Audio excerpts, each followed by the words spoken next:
নমস্কার। Mother's international institute of এডুকেশনের পক্ষ থেকে আজকে অভিভাবকদের এই সম্মেলনে যারা আমন্ত্রিত হয়েছেন, এই প্রতিষ্ঠানের সংগঠক এবং পরিচালক এবং যে সমস্ত শিক্ষক শিক্ষিকা এখানে উপস্থিত আছেন, তাদের সকলকে আন্তরিক স্বাগত, শুভেচ্ছা এবং ধন্যবাদ জানাচ্ছি। আজকের এই বিশেষ প্রতিষ্ঠানের পরিসরে অভিভাবকদের সম্পর্কে আমাদের যে আলোচনা, সেইটিতে দু চার কথা আমার ভাবনা আপনাদের সঙ্গে ভাগ করে নেওয়ার সুযোগ পাওয়া গেছে। সেইটি বিশেষ একটি আমার পক্ষে সৌভাগ্যের কথা। আজকের যে আলোচনার বিষয়বস্তু সেটি হচ্ছে সচেতন অভিভাবকত্ব, কনশাস গার্ডিয়ানশিপ। আমরা জানি প্রত্যেকেই যে কোনো শিক্ষা প্রতিষ্ঠানের যে তিনটি দিক সব থেকে বেশি গুরুত্বপূর্ণ, তার মধ্যে যেমন ছাত্রছাত্রী, যেমন শিক্ষক শিক্ষিকা, একই রকম ভাবে বা বলা যেতে পারে অভিভাবকদের গুরুত্ব যেন এই শিক্ষক শিক্ষিকা এবং ছাত্রছাত্রীদের থেকে আরেকটু বেশি। আমরা যদি সব দিকগুলিকে ভাববার চেষ্টা করি, তাহলে আমরা দেখি যে শিক্ষক শিক্ষিকা, ছাত্রছাত্রী, অভিভাবক অভিভাবিকা ছাড়াও আরো যে দুটি অত্যন্ত গুরুত্বপূর্ণ বিষয় আমাদের এই প্রাতিষ্ঠানিক শিক্ষা পদ্ধতির সঙ্গে যুক্ত, বা বলা যেতে পারে আমাদের এই প্রাতিষ্ঠানিক শিক্ষা পদ্ধতি যার উপরে নির্ভর করে দাঁড়িয়ে আছে, সেই আরো দুটি বিষয়ের একটি হচ্ছে যে সমাজ যার ভেতরে আমরা এই প্রাতিষ্ঠানিক শিক্ষার ব্যবস্থায় যুক্ত হতে চলেছি, এবং আরেকটি যে বিষয় সেটি হচ্ছে এই যে সমস্ত কর্মকাণ্ডের পরিচালনার জন্য এই প্রতিষ্ঠানটিকে উপযুক্তভাবে তৈরি করেছেন যারা, সেই পরিচালক মণ্ডলী। তো এই যে এতগুলো দিক, এতগুলো ফ্যাক্টর, এগুলোর কোনোটাই কোনো কাজের হয়ে উঠত না যদি না অভিভাবক অভিভাবিকারা তাদের যাদের ওপরে তাদের অভিভাবন নির্দিষ্ট হয়ে আছে সেই ছাত্রছাত্রীদের এই প্রতিষ্ঠানের সঙ্গে যুক্ত করতেন। সুতরাং অভিভাবক অভিভাবিকাদের একটা বলা যেতে পারে সব থেকে গুরুত্বপূর্ণ ভূমিকা শিক্ষাদান পদ্ধতির, এই প্রাতিষ্ঠানিক শিক্ষাদান পদ্ধতির মধ্যে পালন করতে হয়। সেই জন্য আমরা যখনই যেরকম ভাবেই বলি না কেন, অবধারিত ভাবে তাদের ভূমিকাকে একেবারে প্রাথমিক এবং তাদের ভূমিকাকে সব থেকে গুরুত্বপূর্ণ বলে বিবেচনা করা ছাড়া অন্য কোনো উপায় থাকে না। আমাদের যখন আমরা অভিভাবক অভিভাবিকার দিকে তাকাই, আমরা দেখি তাদের পক্ষ থেকে যে জিনিসটা আমরা পাই সেটি হচ্ছে একটি শিক্ষা প্রতিষ্ঠানের ওপর তাদের সব থেকে বড়, সব থেকে বেশি এবং বলা যেতে পারে সবচেয়ে গুরুত্বপূর্ণ নির্ভরযোগ্যতা। কারণ তারা তাদের সন্তান সন্ততিকে পাঠাচ্ছেন, এরা হচ্ছেন তাদের কাছে সবচেয়ে বড় সম্পদ। এদের পাঠাচ্ছেন একটি শিক্ষা প্রতিষ্ঠানে এই বিশ্বাসটা রেখে যে যে উদ্দেশ্যে তাদের এই শিক্ষা প্রতিষ্ঠানে সন্তান সন্ততিকে পাঠানো, সেই উদ্দেশ্য সম্পন্ন হবে, সার্থকভাবে সেই উদ্দেশ্যে তাদের সন্তান সন্ততি এগিয়ে যাবে। তো এই যে একটা বিশ্বাসের ওপরে ভিত্তি করে অভিভাবক অভিভাবিকাদের সঙ্গে একটি শিক্ষা প্রতিষ্ঠানের সম্পর্ক গড়ে ওঠে, এইটা ভীষণ গুরুত্বপূর্ণ একটা ব্যাপার। এই যে পারস্পরিকতা, অর্থাৎ যারা শিক্ষা প্রতিষ্ঠানের সঙ্গে যুক্ত পরিচালক হিসেবে শিক্ষক হিসেবে এবং যারা ছাত্রছাত্রীদের এখানে নিয়ে আসছেন, এই দুটো দলের ভেতরে, এই দু দলের মানুষের ভেতরে একটা অদ্ভুত পারস্পরিক নির্ভরতা কাজ করে বলেই আজকে আপনারা আমাদের এখানে এসেছেন এবং এই বিষয়ে সক্রিয়ভাবে অংশগ্রহণ করছেন আমাদের সঙ্গে। আমরা প্রসঙ্গে যাওয়ার সুবিধের জন্য দুটি বিষয় আলোচনার ভেতরে আনব। দুটি বিষয়ের মধ্যে দুটি হচ্ছে শ্রী অরবিন্দের ছেলেবেলার বিষয়, অর্থাৎ শ্রী অরবিন্দ যখন ছাত্র ছিলেন সেই অবস্থায় তার যে অভিভাবক অভিভাবিকা তারা শ্রী অরবিন্দকে যে বিভিন্ন শিক্ষা প্রতিষ্ঠানের সঙ্গে যুক্ত করলেন, তাদের মনোভাবটি কি ছিল এবং কিভাবে তাদের সেই সিদ্ধান্ত আজকে শ্রীমা এবং শ্রী অরবিন্দের যে আশ্রম, যে প্রতিষ্ঠান দেখছি আমরা, সেই দিকে অগ্রগামী হওয়ার উপযুক্ত চিন্তার যে বাহক, সেই হিসেবে শ্রী অরবিন্দকে এবং শ্রীমাকে আমাদের সামনে নিয়ে এলো। শ্রী অরবিন্দকে তার বাবা ভীষণভাবে চেয়েছিলেন ভারতবর্ষে, বা বলা যেতে পারে তখনকার পরাধীন ভারতের অন্যতম উজ্জ্বল এক ছাত্র হিসেবে দেখতে এবং অন্যতম সফল এক কর্মী হিসেবে দেখতে। যদি আরেকটু পরিষ্কার করে বলা যায়, তার বাবা চেয়েছিলেন যাতে শ্রী অরবিন্দ সব থেকে ভালো চাকরি সেই সময়ের যা, সেইটি তাদের তিন ছেলের তখন পর্যন্ত তার যে তিন ছেলে, তার ভেতরে যাতে অন্তত ছোট ছেলে শ্রী অরবিন্দ পান। আপনি দেখুন, এত বছর পরে 1872 সালে শ্রী অরবিন্দ জন্মগ্রহণ করেছিলেন। আজ পর্যন্ত যে কোনো অভিভাবক অভিভাবিকা এই বিষয়টি, এই লক্ষ্যটি নিয়েই তার সন্তান সন্ততিকে যে কোনো শিক্ষা প্রতিষ্ঠানে পাঠদানের জন্য নিয়ে আসেন।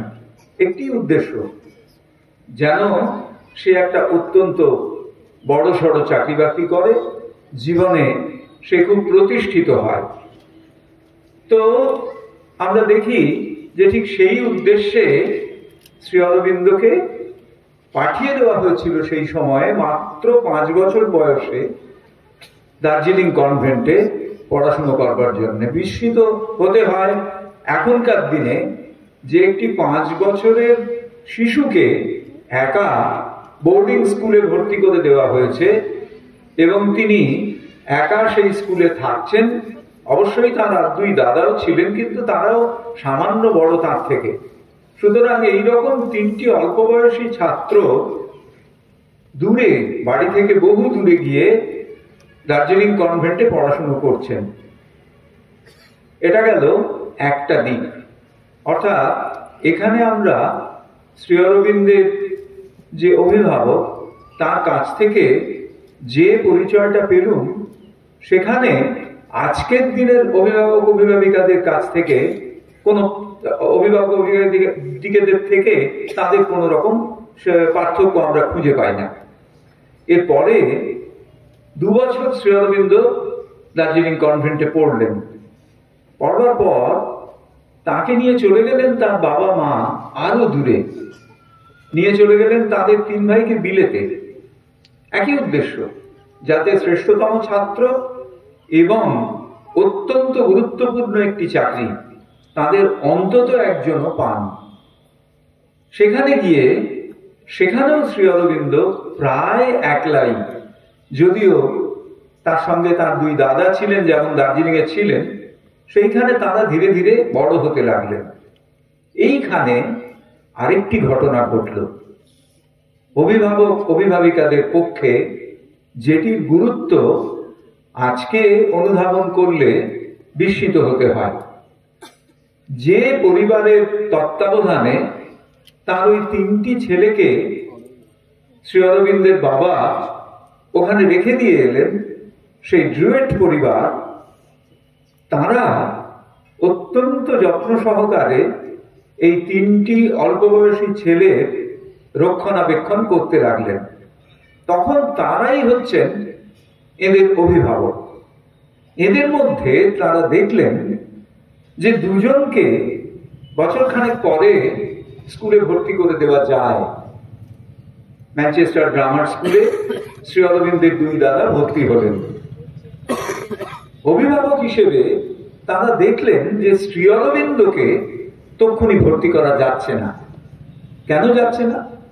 তার কারণ তিনি এতটাই ছোট তখনও যে রাত্রিবেলা শুয়ে শুয়ে তিনি ভূতের স্বপ্ন দেখেন, ভয়ে জেগে ওঠেন, একা ঘুমোতে পারেন না।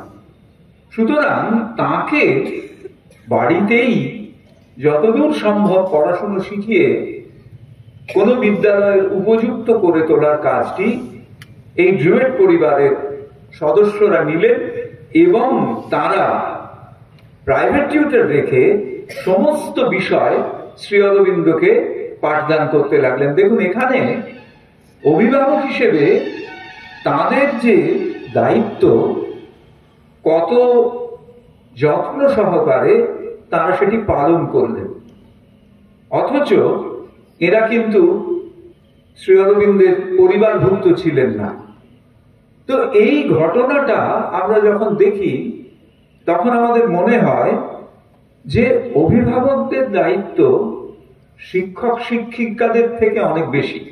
তার কারণ একজন শিক্ষক শিক্ষিকা তিনি যেমন কোনো একটি বিষয়কে অবলম্বন করে তার ছাত্র বা ছাত্রীর মধ্যে একটা বিস্তৃত চেতনার জন্ম দিতে পারেন।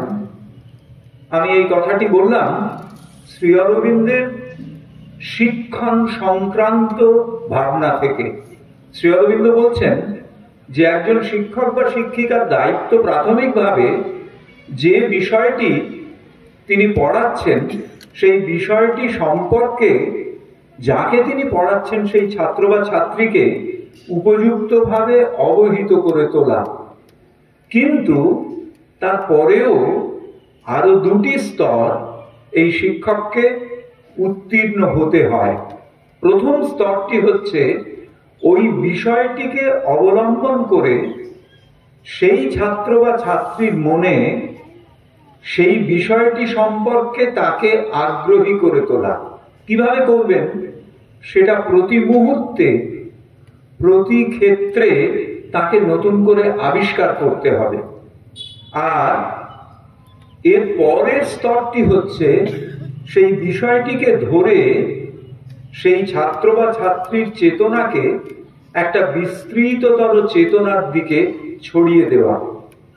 এই কাজটি যেমন একজন শিক্ষক সম্পাদন করেন, একজন অভিভাবক যদি তিনি সচেতন অভিভাবক হন তার ক্ষেত্রেও কিন্তু এই দায়িত্বটি বর্তায়। এবং এই দায়িত্বটি পালন করতে গেলে তাকে প্রাথমিকভাবে যে ব্যাপারটা সম্পর্কে সচেতন হতে হয় সেটি হচ্ছে তার যে সন্তান, যে ছাত্র বা ছাত্রী হিসেবে একটি শিক্ষা প্রতিষ্ঠানে যুক্ত হতে যাচ্ছে, তার ভেতরের প্রকৃতিকে উপযুক্তভাবে বুঝে নেওয়া। অবাক লাগে শুনতে, একজন বাবা মা তিনি ছাড়া তার ছেলে বা মেয়েকে আরো বেশি ভালোভাবে কে বুঝবে? সত্যটা এই যে বাবা মা খুব কম ক্ষেত্রেই, আমি আবার বলি খুব কম ক্ষেত্রেই তার পুত্র বা কন্যা সম্পর্কে তাদের সম্পূর্ণ প্রকৃতিটি অনুধাবন করতে সক্ষম হন না। সত্যি এটাই। তার কারণ প্রতি মুহূর্তে তার সামনে ওই যে বললাম আর দুটো ফ্যাক্টর, একটা ফ্যাক্টর হচ্ছে সমাজ। সেই সমাজ তার সামনে প্রতি মুহূর্তে এত রকম ছবি এঁকে যাচ্ছে, সাফল্যের সংজ্ঞাকে এমন বিচিত্রভাবে নির্ধারণ করে দিচ্ছে যে প্রতি মুহূর্তে তার মনে হচ্ছে এটা না হলে বোধহয় তার সন্তান ঠিক মতো মানুষ হলো না। মানুষটা আমি ইনভার্টেড কমার ভেতরে রাখছি, ঠিক মতো মানুষ হলো না। ফিরে আসি শ্রী অরবিন্দের জীবনের ওই প্রাথমিক স্তরে। এখানে ওই ড্রুইট পরিবার শ্রী অরবিন্দকে গভীরভাবে বুঝলেন, বুঝে তাকে যে বিষয়গুলোতে পাঠদান করলেন তার মধ্যে সব থেকে বেশি গুরুত্ব ছিল যা তার বাবা যা চাইছেন, অর্থাৎ তখনকার সব থেকে ভালো চাকরি আইসিএস পরীক্ষা দিয়ে আইসিএস হওয়া, সেইটি তিনি সম্পূর্ণ করতে পারবেন না। সুতরাং তার জন্যে সর্বতোভাবে তাকে ভারতীয় প্রভাব মুক্ত রাখতে চেয়েছিলেন। যখন তিনি স্কুল শেষ করে কলেজে যাচ্ছেন তখন শ্রী অরবিন্দের বাবা শ্রী অরবিন্দকে চিঠি লিখতে আরম্ভ করছেন। তার আগেও কিছু চিঠি দিয়েছেন, কিন্তু সেই সময়ের চিঠিতে বিষয়টা বদলে যাচ্ছে। সেখানে তিনি ধীরে ধীরে তার সামনে উন্মুক্ত করে দিচ্ছেন পরাধীন ভারতবর্ষের কষ্টের ছবি, পরাধীন ভারতবর্ষের পরাধীনতার মধ্যে দিয়ে যে অসম্ভব নিগ্রহের মধ্যে ভারতবাসীরা যাচ্ছেন তার ছবি। আমি এর ঐতিহাসিক বিস্তারে যাব না, আমি শুধু এইটুকু বলবো যে শ্রী অরবিন্দের বাবা যখন শ্রী অরবিন্দকে বিলেতে পাঠাচ্ছেন তখন তার বিশ্বাস ছিল যে ইংরেজ হচ্ছে পৃথিবীর শ্রেষ্ঠ জাতি এবং যতক্ষণ পর্যন্ত না কেউ একজন তাদের মতো হয়ে উঠতে পারছে ততক্ষণ পর্যন্ত সে শ্রেষ্ঠত্বে পৌঁছতে পারবে না। কিন্তু তার ভেতরে বিভিন্ন ঘটনার মধ্যে দিয়ে তিনি বুঝতে পারছিলেন যে যেভাবে নিপীড়নের মাধ্যমে ইংরেজ সরকার এই ভারতবাসীদের উপর অত্যাচার করছেন সেটিকেও মেনে নেওয়া যায় না। সেই কথাটি কিন্তু একজন সচেতন অভিভাবক হিসেবে তার সন্তানকে একেবারে সরাসরি তিনি জানাতে এতটুকু দ্বিধাগ্রস্ত ছিলেন না। অর্থাৎ এখানে সচেতন অভিভাবকের আরেকটি দায়িত্বের কথা আমাদের কাছে এসে পড়ে।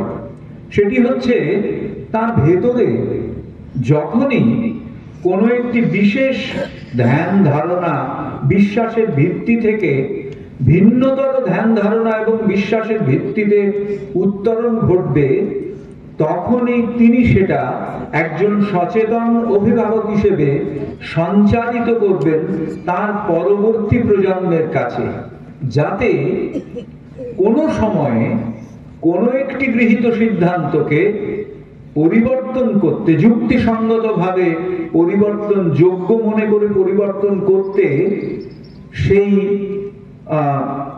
পরবর্তী প্রজন্মের মানুষটির অসুবিধে না হয়। এইটিও কিন্তু অভিভাবকদের দায়িত্বের মধ্যে পড়ে। সুতরাং শ্রী অরবিন্দের জীবন থেকে আমরা এই দু তিনটি উদাহরণ থেকে এটা দেখলাম যে প্রাথমিকভাবে একজন অভিভাবকের কাজ হচ্ছে তার যে সন্তান যাকে তিনি পাঠদানের জন্য বিদ্যালয়ে পাঠাচ্ছেন তার প্রকৃতি সম্পর্কে সম্পূর্ণভাবে জানা। দ্বিতীয়ত, যখন যখন তার ভেতরে ভাবনার পরিবর্তন হবে যুক্তির দিক থেকে, সেগুলো তার কাছে উপযুক্তভাবে উপস্থাপিত করা, যাতে সে নিজে এই রকম পরিস্থিতিতে নিজেকে পরিবর্তিত করে নিতে দ্বিধাগ্রস্ত না হয়। একজন অভিভাবক, একজন শিক্ষক, আমি আগেই বলেছি, কারণ একজন শিক্ষক বা শিক্ষিকা একটি শিক্ষা প্রতিষ্ঠানে যতটুকু সময় একজন ছাত্র বা ছাত্রীকে পান তার থেকে অনেক বেশি সময় তাকে অভিভাবক অভিভাবিকা বাড়িতে পান। সুতরাং তার পক্ষে তাকে অবজার্ভ করা, গভীরভাবে লক্ষ্য করা এবং কিভাবে যে বিষয়গুলি সে পড়ছে সেগুলো তার মধ্যে প্রবেশ করছে, সেটির অনুধাবন একজন অভিভাবক অভিভাবিকার পক্ষে অনেক সহজ সেটি বোঝা। স্বভাবতই প্রশ্ন আসবে, এমন যদি হয় যে বিষয়গুলো একজন ছাত্র বা ছাত্রী যে বিষয়গুলো পড়াশোনা করছে, একজন অভিভাবক অভিভাবিকা যদি সেই বিষয়গুলো সম্পর্কে প্রত্যক্ষভাবে না জানেন। সত্যি কথা বলতে কি, যে কোনো বিষয় সম্পর্কে একটি ছাত্র বা ছাত্রীর জ্ঞান বা অবহিত হওয়া, সেই কাজটি প্রাথমিকভাবে শিক্ষক বা শিক্ষিকা সম্পাদন করে দেন বিদ্যালয়ে। এবং বিশেষত আমরা এমন একটি বিদ্যালয়ে আমাদের পরবর্তী প্রজন্মের বেড়ে ওঠার দায়িত্ব ন্যস্ত করেছি, যে বিদ্যালয়ের শিক্ষক শিক্ষিকা এবং পরিচালক বর্গ প্রতিনিয়ত শিক্ষণীয় বিষয়কে উপযুক্তভাবে ছাত্রের সামনে উপস্থাপিত করার সমস্ত রকম উপায় উদ্ভাবনে নিরত। অর্থাৎ তারা কিভাবে কোনো একটি বিষয়কে ঠিকভাবে ধরতে পারবে, সেটা মাস্টারমশাইরা সম্পূর্ণরূপে তাদের বুঝিয়ে দিচ্ছেন। অভিভাবক হিসেবে দায়িত্বটা দাঁড়াচ্ছে কি না, যে বিষয়টি সেই ছাত্র বা ছাত্রী বিদ্যালয় থেকে শিখে এসেছে, বাড়িতে এসে তার অভ্যাসের সঙ্গে সে যুক্ত হচ্ছে কিনা এইটুকু দেখার জন্যে ওই বিষয়ে প্রবেশ করার প্রয়োজন হয় না। এটুকু দেখার জন্যে যে বিষয়টার প্রয়োজন হয় সেটি হচ্ছে একটা পারস্পরিক বিশ্বাসগত সম্পর্কের সূত্র গড়ে তোলা। সুতরাং একটি সন্তানের সঙ্গে তার বাবা মা পারস্পরিক বিশ্বাসের ভিত্তিতে গড়ে তোলা সম্পর্কের উপরে নির্ভর করছে শিক্ষণের যে দিকটি অভিভাবক অভিভাবিকার উপর পড়ছে, সেই দিকটি তিনি নির্ভুলভাবে পালন করছেন কিনা। আমি নিশ্চিত যিনি তার ছেলে বা মেয়েকে অত্যন্ত গভীরভাবে জানেন, তার সমস্ত আবেগটা তার সঙ্গে যুক্ত রয়েছে বাবা এবং মা হিসেবে, সেই অভিভাবক অভিভাবিকা অত্যন্ত সহজেই বুঝতে পারবেন যে পাঠ সে বিদ্যালয় থেকে নিয়ে আসছে, সেই পাঠের উপযুক্ত অনুশীলন সে বাড়িতে করছে কিনা। এটা শেখার জন্যে কোনো আলাদা শিক্ষণের প্রয়োজন হয় না, এটা বোঝার জন্যে কোনো আলাদা বিদ্যা অধিগত করবার প্রয়োজন হয় না। এটাতে একটাই জিনিসের প্রয়োজন, যেটা আমরা মায়ের কথা থেকে বলতে পারি, সেটি হচ্ছে লাভ, ভালোবাসা। অর্থাৎ আমার পরবর্তী প্রজন্মের প্রতি আমার ভালোবাসা কতটা, তার উপরে নির্ভর করছে সে যা করছে সেগুলোর ভেতর দিয়ে তার অগ্রগতিটা আমি লক্ষ্য করতে পারবো কিনা। সুতরাং যে দায়িত্ব, যে বিশেষ সূত্র ধরে আমরা এই সচেতন অভিভাবকত্বের প্রাথমিক ধাপটি লক্ষ্য করতে পারি, সেটি হচ্ছে লাভ ফর দ্য চাইল্ড, অর্থাৎ যে সন্তান সন্ততির প্রতি ভালোবাসা। এইবারে এই লাভ এরও নানান রকম দিক আছে। কিরকম? আমি আমার সন্তানকে অত্যন্ত ভালোবাসি, সুতরাং সে যাতে অত্যন্ত উপযুক্তভাবে তার সমস্ত বিষয়গুলো শিখে যায়, সেই জন্য আমি তাকে শুধুমাত্র স্কুলের মাস্টারমশাই বা দিদিমণির টিউশনের উপরে নির্ভরশীল রাখছি না। আমি কি করছি না, তাকে পাশাপাশি বিভিন্ন প্রাইভেট টিউটরের কাছেও পড়তে পাঠাচ্ছি। এই যে প্রাইভেট টিউশন, আমি আরেকবার শুধুমাত্র বিষয়টিতে আপনাদের আগ্রহ জাগাবার জন্যে ফিরে যাচ্ছি শ্রী অরবিন্দের জীবনে। শ্রী অরবিন্দ যখন, এই প্রসঙ্গে আমি আবার ফিরে আসছি, একটি ঘটনা বা উদাহরণ হিসেবে আপনাদের সামনে তুলে ধরছি যে কতদিন ধরে এই ব্যবস্থা চলছে। শ্রী অরবিন্দ যখন ওই স্কুল লেভেল শেষ করছেন, তখন তার সামনে একই রকম চ্যালেঞ্জ, যে চ্যালেঞ্জ আজকের দিনে একটি ছাত্র বা ছাত্রী ক্লাস 12 শেষ করার পরে যে চ্যালেঞ্জের মুখোমুখি দাঁড়ায়, শ্রী অরবিন্দের কাছে চ্যালেঞ্জটি আরো বেশি ভাইটাল। তার কারণ তাকে ওই কলেজ লেভেলের জন্য একটা দুটো স্কলারশিপ পেতে হবে। একটা স্কলারশিপে তার কলেজের খরচ খরচা লাগবে না, এবং তিনি বছরে 80 পাউন্ড করে পাবেন, যাতে তাদের ওই বাড়ি ভাড়া টাড়ার খরচাগুলো চলে। আর একটা স্কলারশিপে বইপত্র সমস্ত তিনি পাবেন, এবং তার সঙ্গে ওই 3 পাউন্ড মতন পাবেন, তাতে তাদের খাবার দাবার জামা কাপড় সমস্ত হয়ে যাবে। কারণ সেই সময়টা শ্রী অরবিন্দ কাটাচ্ছিলেন অসম্ভব আর্থিক অনটনের ভেতরে। কোনো শীতের জামা কাপড় তেমন ছিল না। তারা একটি ক্লাবের একটা ঘরে থাকতেন, যেখানে একটা ফায়ার প্লেস ছিল, কিন্তু এই প্রচন্ড গরমে প্রচন্ড শীতে অর্থাভাবে তারা কাঠ কিনতে পারতেন না বলে আগুন জ্বালাতে পারতেন না। একখানা পাউরুটি সেটা রেখে দিতেন রাত্রিরে শোবার আগে খাবার জন্যে, যাতে খিদের চোটে ঘুম না ভেঙে যায়। তো এই চ্যালেঞ্জগুলোকে অ্যাকসেপ্ট করে তিনি পরীক্ষা দিলেন। কি পরীক্ষা? প্রথম হচ্ছে স্কুল লেভেল পরীক্ষাতে একটা নাম্বার পেলে স্কুলের ইয়েটা পাবেন, দ্বিতীয় হচ্ছে মানে স্কলারশিপ পাবেন, দ্বিতীয় হচ্ছে তিনি কেমব্রিজে ভর্তি হবেন, কেমব্রিজের এন্ট্রান্সটা ভালো করে দিলে তিনি দ্বিতীয় স্কলারশিপ পাবেন, এবং তৃতীয় হচ্ছে আইসিএস এন্ট্রান্স। এই 3টি পরীক্ষা তিনি দিচ্ছেন, এবং 3টি পরীক্ষাতেই তিনি অত্যন্ত প্রাগ্রসর ছাত্র হিসেবে পাশ করে 3টে স্কলারশিপই পেলেন। তার সঙ্গে আরো কয়েকজন পেয়েছিলেন। হি ওয়াজ দি অনলি, তিনি একমাত্র যিনি কোন রকম প্রাইভেট টিউশন ছাড়া এই 3টে পরীক্ষাকে থ্রু করতে পেরেছিলেন। তার সঙ্গে বাকি যারা পরীক্ষা দিয়েছিলেন তারা প্রত্যেকে বিলেতের লোক, এবং প্রত্যেকের বাবা মা অজস্র টাকা খরচা করেছিলেন তাদের প্রাইভেট টিউশন দিয়ে ওই 3টি পরীক্ষাতে উপযুক্ত হবার জন্য। সুতরাং এখানে আমরা দেখি, আমি আমার প্রসঙ্গে ফিরি, এখানে আমরা দেখি প্রাইভেট টিউশনের যে ট্র্যাডিশন সেটা কিন্তু এই এতগুলো বছর ধরে রয়ে গেছে। নিশ্চিতভাবে প্রাইভেট টিউশনকে আমরা সরাতে পারবো না। একদম খুব পরিষ্কার ভাবে বলি, প্রাইভেট টিউশনকে সত্যি সত্যি আমরা সরাতে পারবো না। অভিভাবক হিসেবে আমরা যতই দৃঢ় সিদ্ধান্ত নিই না কেন, একটা সময় এসে আমাদের দুর্বল হয়ে পড়তে হয়। তাহলে আমাদের সচেতনতাটা কিরকম হবে? এখন কিরকম হয়? প্রাইভেট টিউশন যেমন প্রভূতভাবে উপকার করে আমাদের সন্তান সন্ততিকে, তেমনি এটি সুবিধে করে দেয় আমাদের।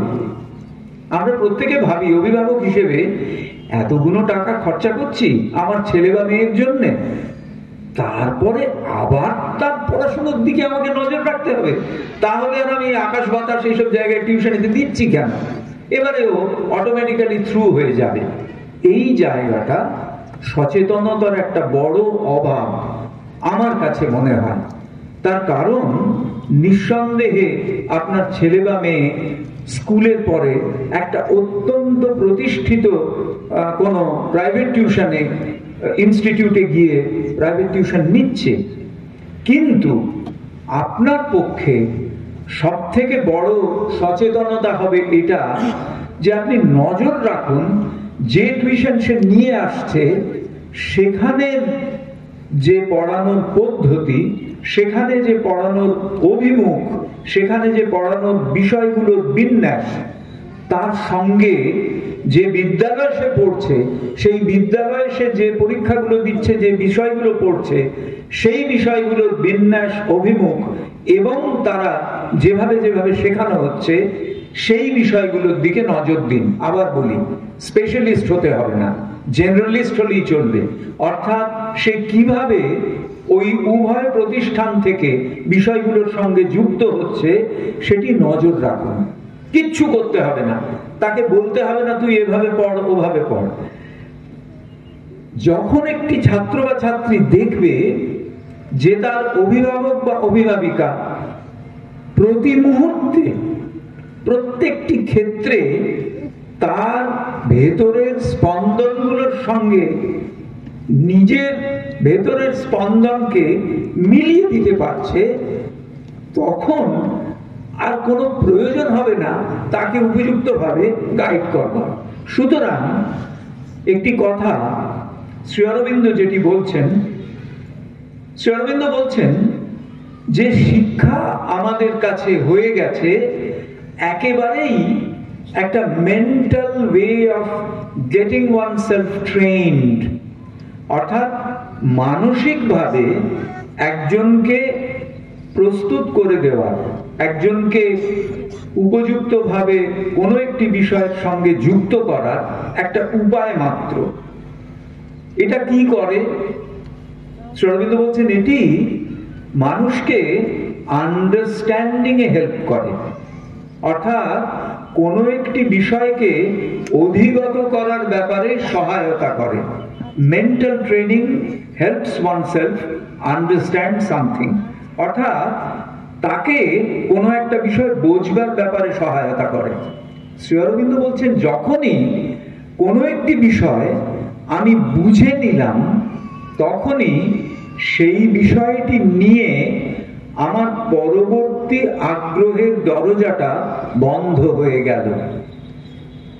যেই একটা বিষয় আমি বুঝে গেলাম যে এই বিষয়টা এইভাবে লিখলে আমি 199 পেয়ে যাব, তখনই সেই বিষয়টা সম্পর্কে আমার জানার যে দরজা সেটা বন্ধ হয়ে গেল। শ্রী অরবিন্দ বলছেন, কোন শ্রী অরবিন্দ? যিনি নিজে এক সময়ে প্রত্যক্ষভাবে শিক্ষাদানের সঙ্গে যুক্ত ছিলেন এবং যিনি যখন চলে আসছেন তার একেবারে সব শেষে যে শিক্ষা প্রতিষ্ঠানে চাকরি করতেন সেখান থেকে, শিক্ষাদান করতেন সেখান থেকে, তখন তাকে তার ছাত্ররা সমবেতভাবে তাকে একটা বিদায় অভিনন্দন জানিয়েছেন স্বতঃস্ফূর্তভাবে। সেই শ্রী অরবিন্দ বলছেন যে যখনই কেউ কোনো একটি আন্ডারস্ট্যান্ডিং এ পৌঁছে যায়, তখনই তার পরবর্তী আগ্রহটি রুদ্ধ হয়ে যায়। এখানে গার্জেনের কি ভূমিকা? তিনি বলছেন, শ্রী অরবিন্দ বলছেন যে অভিভাবক হিসেবে যদি আমরা শুধু আন্তরিকভাবে তার পঠন পাঠন প্রয়াসের সঙ্গে নিজেকে যুক্ত করতে পারি, মানে সে যে পড়ছে, সে যে খাটছে, সে যে লিখছে, সে যে পরীক্ষার জন্য প্রস্তুত হচ্ছে, এটাতে যদি আমরা শুধুমাত্র আমাদের সময়টুকু দিই উপস্থিত থেকে সে কি করছে সেটা সম্পর্কে আগ্রহ দেখিয়ে, তাহলে তার ভেতরে ধীরে ধীরে তৈরি হতে থাকে, আমি শ্রী অরবিন্দের কথাটি বলি, discovery of a center around which the ideas or things in question are held together। অর্থাৎ কি? সাদা বাংলায় বলতে গেলে সে তখন ভেতরে ভেতরে এমন একটি কেন্দ্র, এটি হচ্ছে ভাবনার একটা কেন্দ্রকে অটোমেটিক্যালি তৈরি করে নিতে পারে, যে কেন্দ্রের চারদিকে সে তার ভাবনাগুলোকে স্বভাবতই বিন্যস্ত করতে পারবে। অতএব ভালোবাসা তার প্রতি যেমন থাকবে, তেমনি আমাদের তার প্রতি যথেষ্ট সময় দিতে হবে। সচেতন অভিভাবকত্বের যদি আমরা পরবর্তী পর্যায়টি বলি, তাহলে হচ্ছে তার জন্য উপযুক্ত সময় দেওয়া। ঠিক এর পরের স্তর যেটি বলে আমি আমার সংক্ষিপ্ত বক্তব্য শেষ করব, সেটি হচ্ছে যে আমরা তাকে ভালোবাসছি, তার সকল প্রয়াসের প্রতি আমি সময় দিচ্ছি, তারপরেও কিছু বাকি থেকে যায় অভিভাবক হিসেবে। সেটি কি না, আমরা আজকাল অতি সচেতন অভিভাবক হয়ে গিয়ে কেউ কেউ বাইরে থেকে অনেক কিছু শিখে ফেলছি, শিখে ফেলে তাদের উপর সেগুলো জোর করে প্রয়োগ করবার চেষ্টা করি। এক নম্বর, যেটা সব থেকে পপুলার এবং সব থেকে দৃষ্টি আকর্ষণীয়, তার কারণ এর বিপরীতটা বেশি হয় বলে, সেটি হচ্ছে মোবাইল। করে একদম দিও না, ছাত্রছাত্রীদের মোবাইল একেবারে দেবে না। এই যে ছাত্রছাত্রীদের মোবাইল একেবারে দেবে না, এর থেকে বড় পশ্চাৎপরতা আর কিছু হতে পারে বলে মনে হয় না।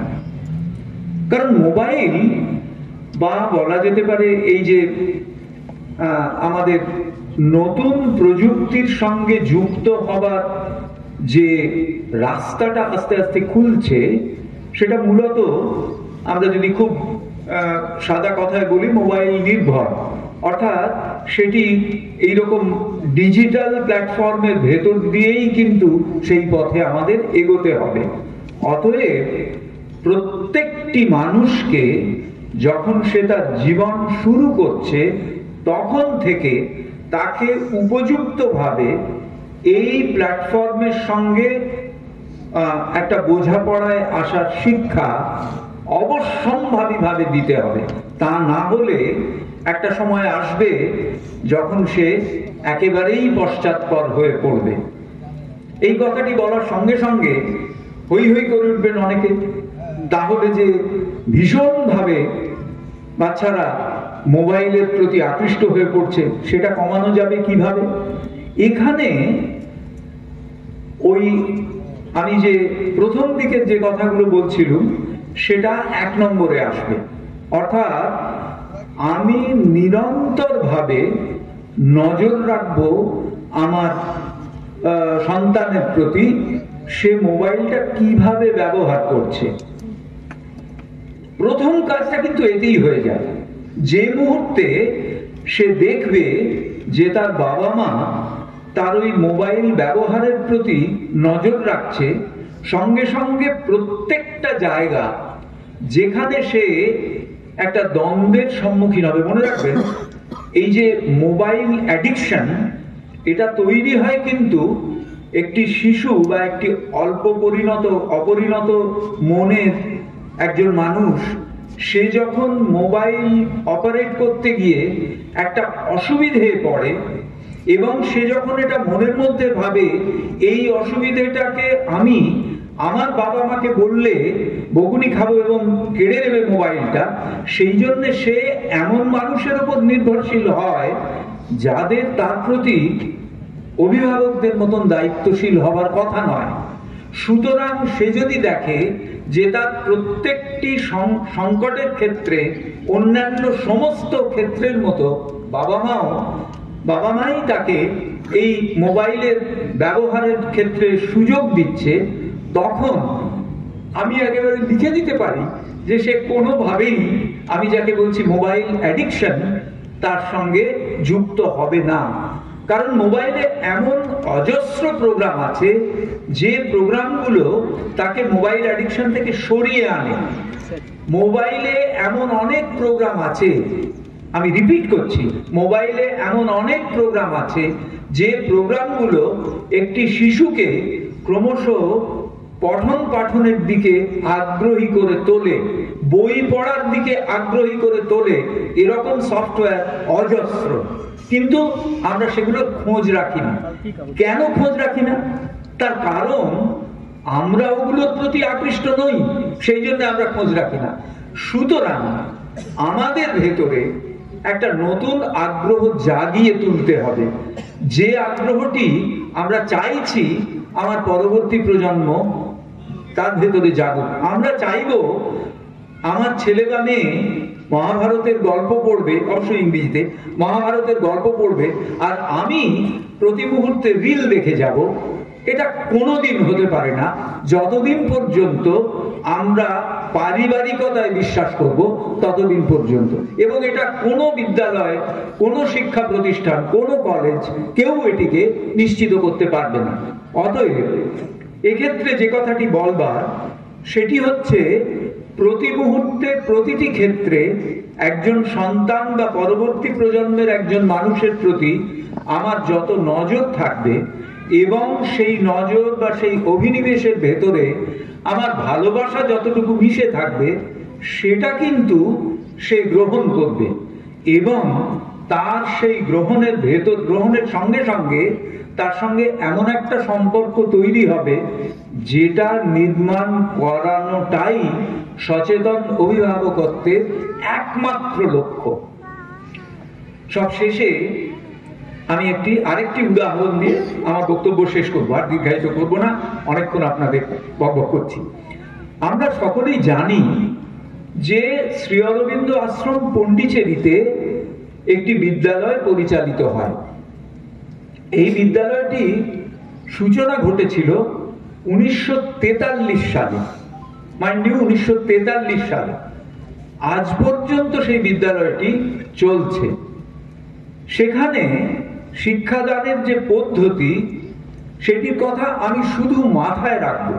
আমাদের পক্ষে সম্ভব নয় ওরকম কোনো বিদ্যালয় নির্বাচন করে তাতে আমাদের পরবর্তী প্রজন্মের শিক্ষার ভার দেওয়া, তার কারণ সেটি সাধারণভাবে যে বিশেষ ধারার ভেতরে আমরা আছি সেখানে সম্ভব নয়। কিন্তু এই বিদ্যালয়ের যে ছাত্রছাত্রী, তাদের ক্রমশ বেড়ে ওঠার যে পদ্ধতিটা, সেইটি আমরা অভিভাবক হিসেবে গ্রহণ করতে পারি যখন তারা আমাদের কাছে বাড়িতে থাকছে সেই সময়। এই বিদ্যালয়ে প্রথম যে জিনিসটি আছে সেটি হচ্ছে এখানে কোনো এক্সামিনেশন সিস্টেম নেই। অর্থাৎ ক্লাস 2 থেকে পাশ করে ক্লাস 3-তে গেল, ক্লাস 3 থেকে পাশ করে ক্লাস 4-এ গেল, এইটি নেই। আমাদের এখানে আছে। তাহলে কিভাবে আমরা এই বিষয়টিকে মেলাবো এখানকার প্রতিষ্ঠানের সঙ্গে?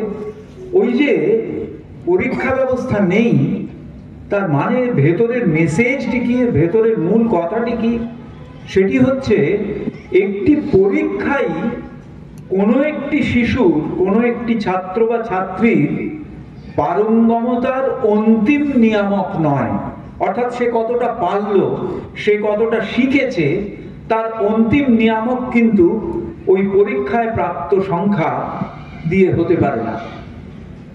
দ্বিতীয় যে বিষয়টি, অর্থাৎ আমরা যখন আমাদের ছেলে বা মেয়েকে, তাকে আমরা যখন দেখব, তার অগ্রগতি যখন আমরা বিবেচনা করব, এই বিষয়টি যেন আমাদের মাথায় থাকে যে কোনো একটা বিষয়ে সে কম নাম্বার পেয়েছে, তার ফলেই তার যে একটা ভয়ঙ্কর অপরাধ হয়ে গেছে, অন্যায় হয়ে গেছে, আমার এত প্রয়াস সত্ত্বেও সে যে পারলো না, সেটিকে আমার ব্যর্থতার, কল্পিত ব্যর্থতার দায় তার ঘাড়ে চাপিয়ে তাকে আমি যেন পর্যুদস্ত না করি। এইটি হচ্ছে প্রথম লেসন। দ্বিতীয় লেসন হচ্ছে এই বিদ্যালয়ে, আশ্রম বিদ্যালয়ে কোনো একজন ছাত্র বা ছাত্রী কোনো একটি দিন কোনো একটি বিষয় ইচ্ছে করলে নাও তার ক্লাস করতে পারবে। তার যদি ইচ্ছে না হয় তাহলে অঙ্কর ক্লাসে একদিন নাও যেতে পারে। তা আমরা তো আর সেরকম করতে পারি না। আমরা যেটা করতে পারি সেটা হচ্ছে ফিরে আসার পরের স্কুল থেকে তার সঙ্গে কথা বলে আমরা এটা বুঝে নিতে পারি যে সেদিনে কোন বিষয়টা তাকে অত্যন্ত ক্লান্ত করেছে, কোন বিষয়টা তার পড়তে ভালো লাগেনি। যেই সে বলল এই বিষয়টা আমার ভালো লাগেনি, এই বিষয়টা আমার পড়তে ক্লান্তি বোধ করেছি আমি, তখন একজন অভিভাবকের কাজ হচ্ছে খুঁজে বার করা কেন, তার চেতনার কোন জায়গাটা ওই বিষয়টার সঙ্গে যুক্ত করতে পারেনি বলে সে ওই বিষয়টিতে পিছিয়ে রয়েছে, সে ওই বিষয়টিকে ভালোবাসছে না। এইটা কিন্তু খুঁজে বার করতেই হবে, এবং এইটি যতক্ষণ একজন অভিভাবক খুঁজে বার করতে না পারছেন ততক্ষণ পর্যন্ত তার ওই spare the king and spoil the child, অর্থাৎ বেদ ধরে ছাত্র মানে তার সন্তান সন্ততিকে শিক্ষা দেওয়া ছাড়া কোনো উপায় থাকবে না। তৃতীয় এবং শেষ কথা, সেটি হচ্ছে আটমোস্ট ফ্রিডম, পূর্ণ স্বাধীনতা। আশ্রমের বিদ্যালয়ে যারা পড়েন তাদের সমস্ত রকম স্বাধীনতা দেওয়া থাকে। তারা যা খুশি করতে পারেন, যেখানে খুশি যেতে পারেন। আপনি যদি আজকে আশ্রমে যান, যে কোনো জায়গায় ঢুকতে গেলে আপনাকে বলবেন গেস্ট হাউসের কার্ড আছে, লাঞ্চ কুপন আছে, তাদের কেউ কিছু বলবে না। আশ্রম স্টুডেন্ট চলে যেতে পারে যে কোনো সময় যে কোনো জায়গায়। এই যে আটমোস্ট ফ্রিডম, এটাকে আমরা দিই আমাদের পরবর্তী প্রজন্মকে, কেউ কেউ হয়তো দেন, কিন্তু আমি বেশিরভাগ ক্ষেত্রেই দেখি এমনকি ফ্রিডম বলে আমরা তাকে যে জিনিসটা দিই সেটাও আমাদের ফ্রিডমের ধারণা তার উপর চাপিয়ে দাও। যাও তুমি এখন পার্কে যাও, 2 ঘন্টা খেলে চলে এসো। আরে তার খেলতে যদি ইচ্ছে করছে না সেদিন, তবুও তাকে যেতেই হবে পার্কে, কারণ কেউ একজন বলে দিয়েছেন ভীষণ রকম সেডেন্টারি হ্যাবিট হয়ে যাচ্ছে, বসে বসে সব কাজকর্ম করছে। সুতরাং এই ব্যাপারগুলো আমরা যদি দেখি, আমরা যদি একটু ভাবি আমাদের মধ্যে, তাহলে সচেতন অভিভাবকত্বের সমস্ত বিষয়টি আমাদের কাছে পরিষ্কার হয়ে যায়। আমি আবার বলি, এমন একজন অভিভাবক নেই যারা এই বিষয়গুলো ভাবেন না। তাহলে কেন আমি এতগুলো কথা এখানে খরচা করলাম? একজন এমন অভিভাবকও নেই যারা তাদের এই ভাবনার বিষয়গুলো সম্পর্কে সচেতন। অর্থাৎ তারা ভাবেন এগুলো, কিন্তু সেগুলো অলস ভাবনা। যেগুলো কার্যকরী ভাবনা সেগুলোর সঙ্গে এগুলো মিল নেই। মা এবং শ্রী অরবিন্দের অশেষ কৃপায় আমরা মিলিত হতে পেরেছি এমন একটি প্রতিষ্ঠানের পরিসরে যেখানে মা এবং শ্রী অরবিন্দ এই বিষয়গুলোকে গভীরভাবে ভেবেছেন। একটি মানুষের অন্তরের চেতনার সম্পূর্ণটা তারা ভেবেছেন। সুতরাং আমরাও চেষ্টা করব আমাদের পরবর্তী প্রজন্মের এই প্রতিষ্ঠানের সঙ্গে সংযোগের মাধ্যমে একটা নতুন দিকে যাতে আমরা আমাদের ছাত্রছাত্রীদের ভবিষ্যৎকে এগিয়ে নিয়ে যেতে পারি, সেই অভিমুখে আমরা যেন সচেতনভাবে আমাদের অভিভাবকত্বের দায়িত্ব পালন করি। আপনাদের সকলকে আমার এই ভাবনা ভাগ করে নেওয়ার সুযোগ দেওয়ার জন্য আন্তরিক ধন্যবাদ এবং কৃতজ্ঞতা জানাচ্ছি। শ্রীমা এবং শ্রী অরবিন্দের চরণে সমবেতভাবে সকলে প্রণাম জানাই। নমস্কার। নমস্কার, অনেক অনেক ধন্যবাদ শ্রী গৌতম বন্দ্যোপাধ্যায় মহাশয়কে তার এই মূল্যবান মহামূল্যবান বক্তব্য অভিভাবকদের ও শিক্ষক মন্ডলীর উদ্দেশ্যে পেশ করার জন্য অনুরোধ জানাচ্ছি।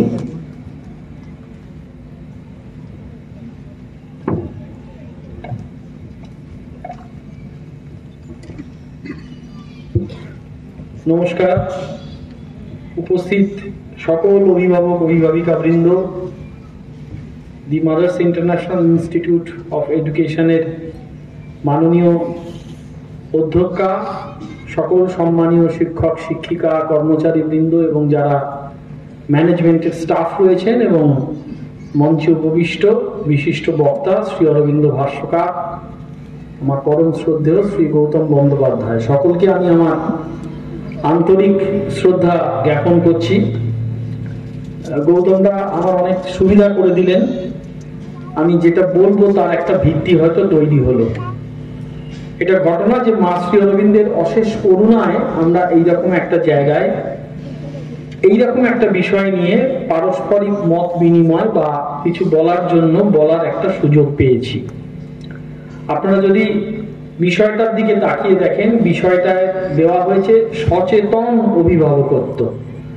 এর আগে যে অভিভাবক সম্মেলন হয়েছিল সেখানে হয়তো অভিভাবক সম্মেলন এরকম একটা নাম দেওয়া হয়েছিল, কিন্তু এটা সচেতন অভিভাবকত্ব। এটা শুনে কারুর একটা মনে হতে পারে যে তাহলে আমরা কি সচেতন অভিভাবক নই, আমরা কি অচেতন অভিভাবক?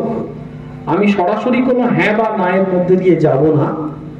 আমার একটা বলার অধিকার থাকবে, সে অধিকারটি আর কিছুই না, সেটা হচ্ছে আমি নিজেও একজন অভিভাবক এবং আমি গতকাল রাত্রে এই স্কুলের পরিচালক মন্ডলীর আমাদের খুব প্রিয় মানুষ প্রহ্লাদ দাকে ওই জন্য ফোন করে জিজ্ঞাসা করেছিলাম যে যে সমস্ত অভিভাবক অভিভাবিকারা থাকবেন তাদের সন্তানদের বয়স কত। তিনি বলেছেন 4 থেকে 12 বছর। এটা কেন বলার কারণ, প্রশ্নটা কেন করেছিলাম, কারণ সেই অনুযায়ী তাহলে বলার একটা সুযোগ থাকবে আমার ক্ষেত্রে। আমি আরেকটু স্পেসিফিক ভাবে হয়তো বলবো।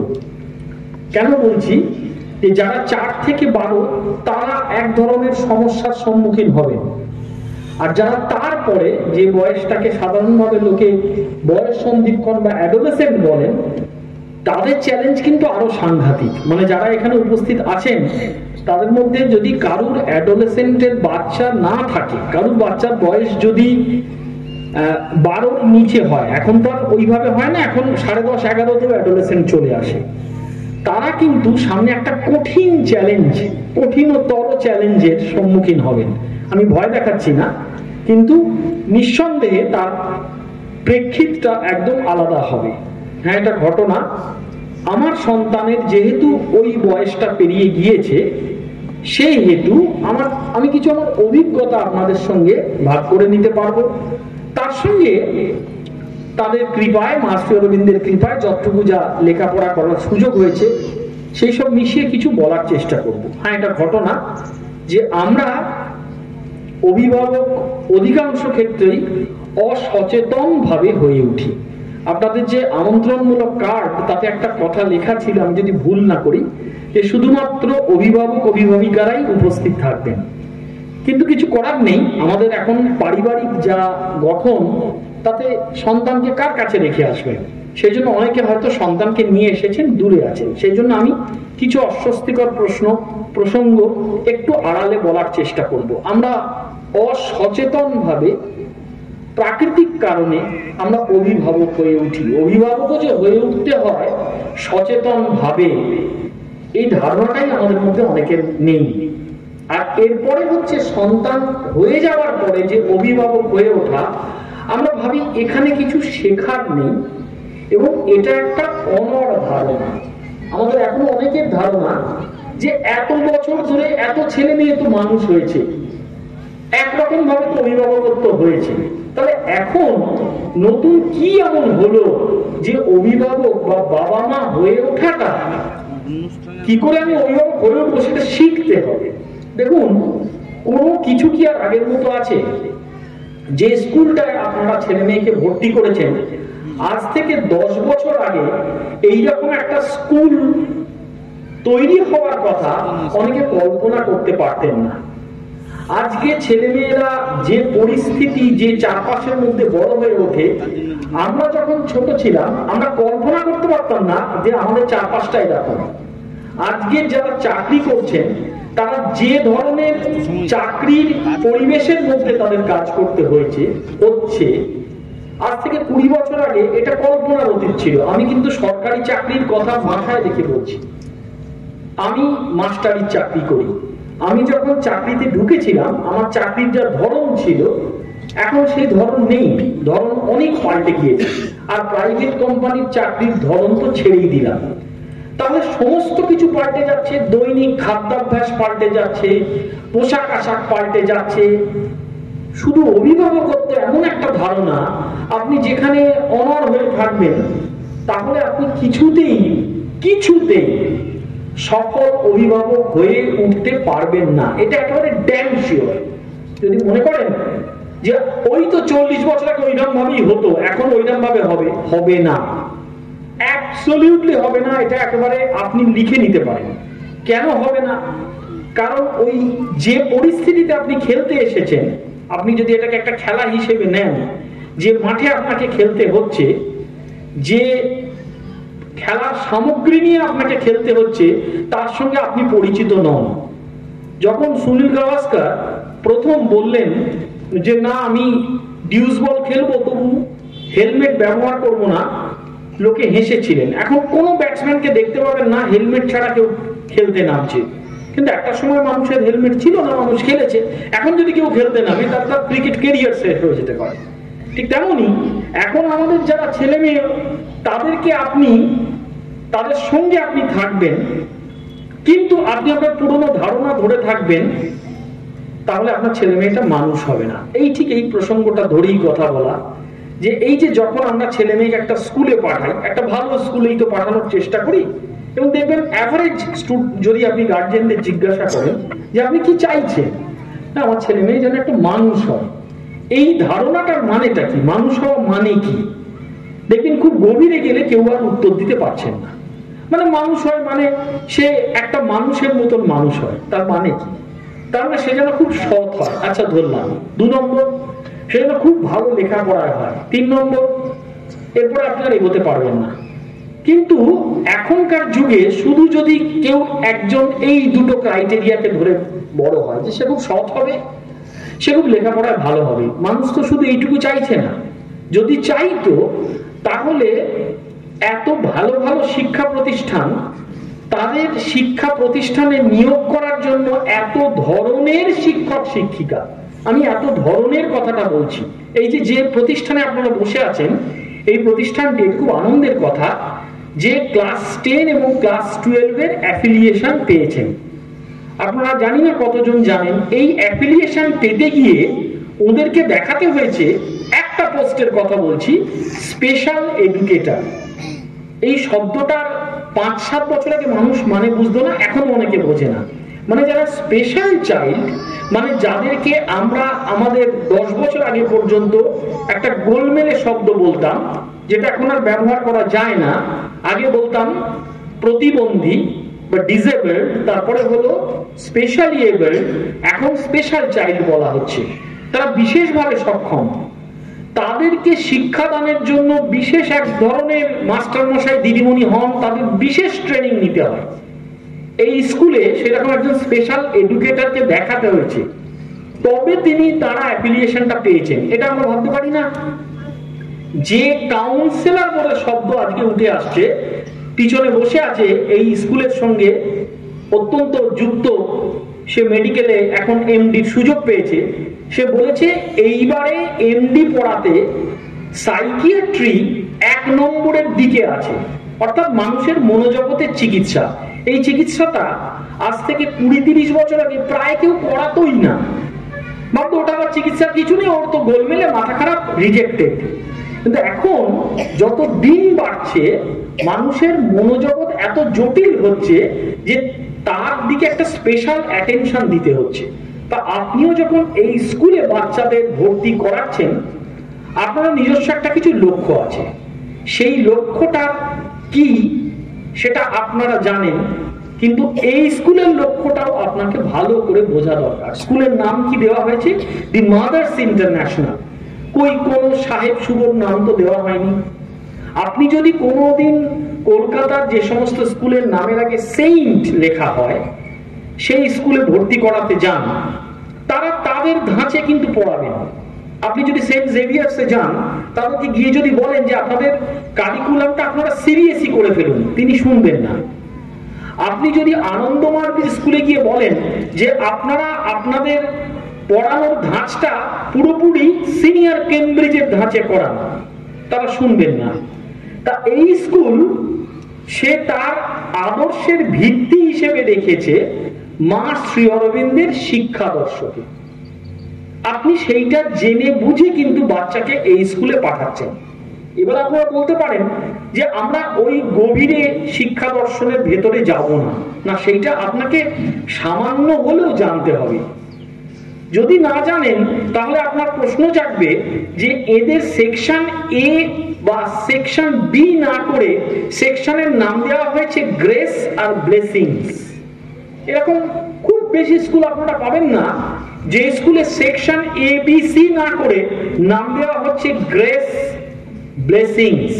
আমার পূর্ববর্তী বক্তা গৌতমদা বলেছেন, আমরা আমাদের পরিমণ্ডলে নিশ্চয়ই পন্ডিচেরির মতন আমরা ফ্রি প্রোগ্রেস সিস্টেম করে উঠতে পারবো না, যেখানে একটা ছেলে চাইলে উঁচু ক্লাসের ইতিহাস পড়তে পারে, নিচু ক্লাসের অঙ্ক করতে পারে। কিন্তু এই পরিসরের মধ্যে যতটা সম্ভব সে মা শ্রী অরবিন্দের আদর্শে বড় হয়ে উঠবে। কেন উঠবে? এত আদর্শ থাকতে সে মা শ্রী অরবিন্দের আদর্শে বড় হয়ে উঠবে কেন? আপনি মা শ্রী অরবিন্দের আদর্শ ছেড়ে দিন, একটা কথা খুব স্পষ্ট বুঝে নিন, যে কোনো একটা আদর্শের প্রতি আপনি যদি ছোটবেলা থেকে একজন শিশুকে মনোযোগী না করে তুলতে পারেন, যে কোনো একটা দর্শনের প্রতি, ফিলোসফির প্রতি, আমি ফিলোসফি শব্দটা বলছিলাম না, একটু কঠিন শব্দ, একটা আদর্শের প্রতি যদি তাকে মনোযোগী না করে তুলতে পারেন, সে তার জীবন কিন্তু লক্ষ্যহীন হয়ে যাবে। আর লক্ষ্যহীন হলে আপনারা বলবেন পার্সেন্টেজে দেখাতে পারবেন, পার্সেন্টেজ খুব কম। দেখুন, পোস্ট অফিসের পিয়ন চিঠি দিতে ভুলে গেছে বা পোস্ট অফিসের দুর্বলতায় চাকরির চিঠি তার ইন্টারভিউ এর পরে এসেছে, তার জন্য তার ইন্টারভিউ দেওয়া হয়নি, চাকরি পায়নি, এই সংখ্যাটা পার্সেন্টেজে পড়ে না, কিন্তু যদি 10 জনের এরকম ঘটনা ঘটে, আর সেই 10 জন যদি আমি বা আমার নিজের চেনা একজন কেউ হয়, তাহলে আমাদের বুক কেঁপে যায়। 3-4 দিন আগে আপনারা দেখেছেন একটি ঘটনায় দিল্লির গভর্নমেন্টের একেবারে শিক্ষা জগতের ভিত কেঁপে গেছে। একটি ছেলে, সে চাইতো আদর্শগতভাবে সে ভালো লিখতো, সে চাইতো শাহরুখ খানের মতন সিনেমা করবে, কিন্তু তাকে কন্টিনিউয়াস ন্যাগিং বা র্যাগিং তার শিকার হতে হয়েছে। এবং একটা সময় সে চাপ রাখতে না পেরে তার বাবা দুঃখ করে বলছে যে আমি বলেছিলাম আর লাস্ট 10টা দিন পরে তোকে স্কুল চেঞ্জ করে দেবো। সে চাপ রাখতে না পেরে সে আত্মহত্যা করেছে। এবার দিল্লি গভর্নমেন্ট কি বলবে? আমি কোনো বিশেষ গভর্নমেন্টকে দোষ দিচ্ছি না, এর পার্সেন্টেজ কত ছেড়ে দিন। এই একটি ঘটনা যদি আমাদের চেনাশোনা কারোর পরিবারে, ভগবান না করুন, যদি ঘটে, আমরা কি যখন পার্সেন্টেজ দেখবো? ঠিক সেইভাবেই একটি বার যদি ছেলে মেয়ে একটু বেঁকে যায়, একটু বিগড়ে যায়, আমাদের দেখবেন এখন সহজ করে লক্ষ্য হচ্ছে যে কোনো ভাবে ও অত বোঝার দরকার নেই, ওকে একটা বিশেষ ইনস্টিটিউটে ভর্তি করিয়ে দাও, ও একটা বিশেষ পরীক্ষায় নম্বর পাক, একটা বিশেষ প্রফেশনে চলে যাক, তারপরেই ওর জীবন তৈরি হয়ে যাবে। আমাদের কারোর কাছে পরিসংখ্যান আছে যে কত পার্সেন্টেজ ছাত্র আইআইটিস থেকে কুইট করে বেরিয়ে আসছে? পার্সেন্টেজে কম। আমি আবার বলছি, কত পার্সেন্টেজ ছাত্র ওই রাজস্থানের কোটা থেকে ছেড়ে দিয়ে চলে আসছে? পার্সেন্টেজ কম। কিন্তু এই একজনও যদি আমার বাড়ির হয়, তাহলে সারা জীবনের সমস্ত হিসেব আপনার গুলিয়ে যাবে। আমি খুব একটা বাজে শব্দই বলছি, আপনার ইনভেস্টমেন্ট, আমার চেনাশোনা এরকম আছে, সাংঘাতিক ইনভেস্টমেন্ট। ছোটবেলা থেকে সেরা স্কুল, সেরা টিউশন, কিন্তু সে আর পারছে না। শেষ মুহূর্তে গিয়ে 22-23 বছর বয়সে গিয়ে সে হাঁপিয়ে উঠে সে একটা এসকেপ রুট নিয়ে নিচ্ছে, সে একটা হার্ডকোর ড্রাগ অ্যাডিক্ট হয়ে যাচ্ছে। আমার খুব পরিচিত মানুষ।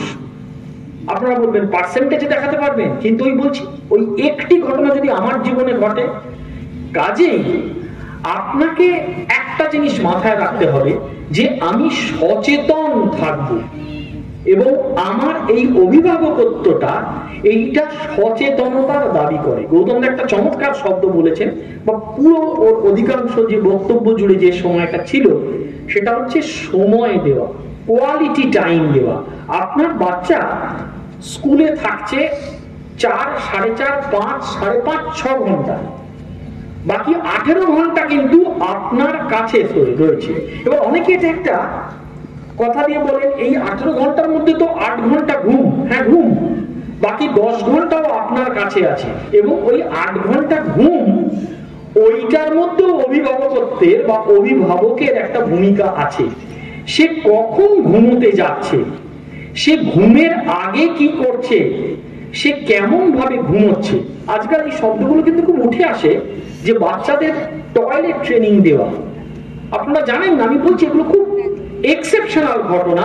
অনেক বেশি বয়সে অনেকের ক্ষেত্রে দেখা যায় যে সে বিছানা ভিজিয়ে ফেলছে, ডাক্তারের কাছে নিয়ে যেতে তাকে যেটা থেকে শুরু করা হয়েছে সেটা হচ্ছে ছোটবেলার টয়লেট ট্রেনিংটা ভালো করে দেওয়া হয়নি। আপনারা জিজ্ঞাসা করবেন একটা বাচ্চা কি করে ঘুমোবে, এটা শিখতে হবে। হ্যাঁ, শিখতে হবে। যেভাবে আমরা ঘুমিয়েছি, যেভাবে আমাদের ঘুম আসতো, এখন সেইভাবে বাচ্চারা ঘুমোয় না, তাদের ঘুম আসে না। কেন আসে না? কারণ আমাদের সময়ের থেকে এখন চারপাশটা অনেক বেশি জলে হয়েছে। আমাদের সময়ে বাংলা টিভি শুরু হতো 7টা 20-তে আর 8টা 40-এ শেষ হয়ে যেত। আর এখন যে টিভিটা চলে সেটার নাম কেবল টিভি বা কেবল টিভি। সারা দিন সারা রাত টিভি, সারাক্ষণ বড় বড় আলো জ্বলছে, বাচ্চা ঘুমোবে কি করে? কাজেই যেরম ভাবে আমরা ঘুমিয়ে পড়তাম, এখন ওরম ভাবেও ঘুমিয়ে না। বলা হয় ঘুমের 1 থেকে 1.5 ঘন্টা আগে মোবাইলের থেকে ডিট্যাচ থাকতে। আমরা যদি বাচ্চার দিকে একটা আঙুল তুলি, আমরা নিজের দিকে 4টে আঙুল রেখে বলি আমরা কতজন ঘুমের 1 থেকে 1.5 ঘন্টা আগে মোবাইলে ডিসকানেক্টেড থাকি। কাজেই এই ঘুমানোটাও কিন্তু সচেতনতার মধ্যে পড়ে, যে শিশু কিভাবে ঘুমোচ্ছে। তাকে ঘুমানোর আগে আমি একটি শিশুর ক্ষেত্রে মানে এক্সপেরিমেন্ট করে বলছি যে তাকে যদি বলা হয় সে যখন খুব ছোট যে তুমি টয়লেটটা যাও, টয়লেট করে এসো, আর একটু মন শান্ত করে বলো যে আজকে আমার আর ঘুমের মধ্যে টয়লেট হবে না, খুব ছোট বাচ্চা, 6 মাস নয়, কিন্তু 3, 3.5, 4 এটা যদি সে প্র্যাকটিস করে আপনি হাতে নাতে তার ফল পাবে। কিন্তু আমরা এই প্র্যাকটিস গুলো করি না। কেন করি না? কারণ আমাদের এত অন্য বিষয়ের মধ্যে ব্যস্ত হয়ে পড়ছি, অন্য অনেক কিছুর মধ্যে, যে জিনিসগুলো ছোটবেলায় শেখানোর কথা সেগুলো সে ছোট বয়সে শিখছে না। আর একটা জিনিস মাথায় রাখবেন, ছোট বয়সে যে সমস্যা ছোট, বড় বয়সে সমস্যাটা এক থাকবে, তার অ্যাম্পলিটিউডটা সেটা অনেক বড় ধারণ করবে। ধরুন অমনোযোগিতার সমস্যা ছোট বয়সে থাকে, কিন্তু সেই সমস্যা যদি বড় হতে থাকে তখন অমনোযোগিতার সমস্যা অনেক বেড়ে যায়। কেন বেড়ে যায়? কারণ ছোট বয়সে মনোযোগ দেওয়ার জিনিস হয়তো 2 বা 3টে, বড় বয়সে বিষয়ও বেশি, মনোযোগ ধরে রাখতে হয় অনেক বেশি। তা ও মনোযোগ দেওয়াটাই তো শেখেনি। ও তো 15 মিনিট, 20 মিনিট, 30 মিনিট কোনো একটা জায়গায় স্থির হয়ে বসে থাকা শেখেনি।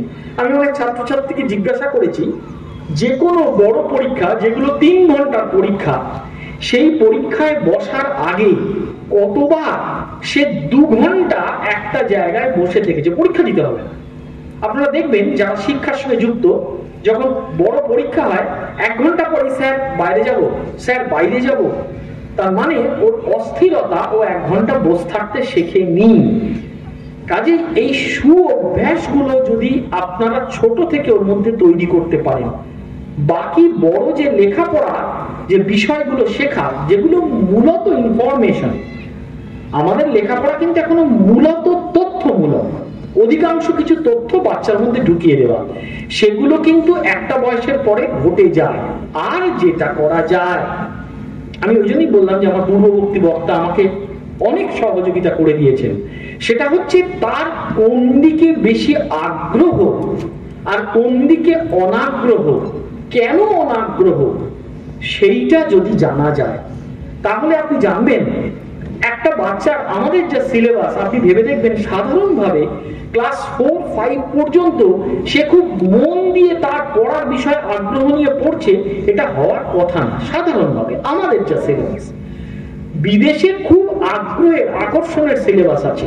আমরা কথায় কথায় বিদেশের কথা বলি, এখন আর মানুষকে বিশ্বাস করতে হয় না। আপনারা নেটে সার্চ করবেন, ধরুন ফিনল্যান্ড, একটা স্ক্যান্ডিনেভিয়ান কান্ট্রি, ওদের প্রাইমারি এডুকেশন সবচেয়ে মুহূর্তে প্রচন্ড জোর দিন, সে যেন তার শরীরটাকে নিজে ভালো করে চেনে, সে যেন যে কাজগুলো তার নিজের করার কাজ, একটা 3 বছরের বাচ্চা রাইনোসেরাস বানান লিখতে পারে না, তার না পারারই কথা, কিন্তু একটা ক্লাস 5 এর বাচ্চার বই গুছিয়ে দিচ্ছেন তার বাবা মা, এইটা করার কথা নয়। একটা ক্লাস 5 এর বাচ্চা রুটিন দেখে বই নিতে পারছে না, তার বাবা মা গুছিয়ে দিচ্ছেন, এইটা করার কথা নয়। তার ক্লাস 3তেই এইটা শিখে যাওয়ার কথা। আমাদের হচ্ছে যে জিনিসগুলো ওর করার কথা সেগুলো আমরা করে দিই, কারণ আমরা ঠিক এভাবেই শেখাই, তোকে কিচ্ছু ভাবতে হবে না, তুই শুধু করে নে, বাকিটা আমরা বুঝে নেবো। এই যে কি সর্বনেশে জিনিস আমরা শেখাচ্ছি। আচ্ছা, কে এই জিনিসটা ওকে শেখালো যে তোকে আর কিচ্ছু ভাবতে হবে না, তুমি তোমার নিজেরটা বুঝে নাও? এই ছেলেটি যদি বড় হয়ে বলে যে বাবা মা আমি আমার নিজেরটা বুঝে নিয়েছি, তোমরাও তোমাদেরটা বুঝে নাও, আমি চললাম, তখন আমরা কত দুঃখের কথা বলবো, কত পুরনো পুরনো ঘটনা তুলে আনবো, কিন্তু আমি তো এটা ওকে শিখিয়েছি। এটা কে কবে থেকে আমাদের দেশে শিক্ষা দিতে শুরু করলো যে যে ফার্স্ট বয় হয় সে পাশের বাড়ির কোনো খবর রাখবে না? এরকম তো ছিল না সমাজটা। এইটা আমাদের সমাজ যেহেতু ব্যাপক পরিবর্তিত হচ্ছে, আমরা এইটা শিক্ষা দিচ্ছি। আমাদের বাড়িতে ছোটবেলাতে একটা টেলিভিশন ছিল, আপনারা বিশ্বাস করবেন না, আমাদের ছোটবেলায় শনিবার দিন একটা বাংলা সিনেমা হতো। আমাদের ছোটদের কি কাজ ছিল ছোটবেলায় জানেন? 5টার সময় গিয়ে যে ঘরে টেলিভিশনটা ছিল তার পিছনের জানলাটা খুলে দেওয়া, কারণ পাড়ার সকলে এসে ওইটা দেখবে। জানলা খুলতে দেরি হলে জানলা ধাক্কিয়ে ভেঙে দেবে। তারপরের কাজটা শুনলে আপনারা বিস্মিত হয়ে যাবেন।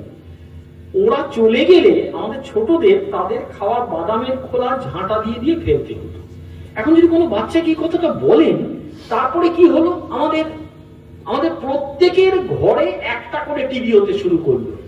তারপর কি হলো, আমাদের প্রত্যেকের ঘরে যদি 4টে লোক থাকে, 4 জনের 4টে টিভি হলো। সেই টিভিটা এতে দেখা যায়, সেই টিভিটা দেওয়ালে টাঙালে একটা ঘরে 4টে টিভি দেখতে বাজে লাগে, কিন্তু দেখছি তো আমরা 3 জন মানুষ 3টে সিরিয়াল তো দেখছে একটা ঘরে বসেই।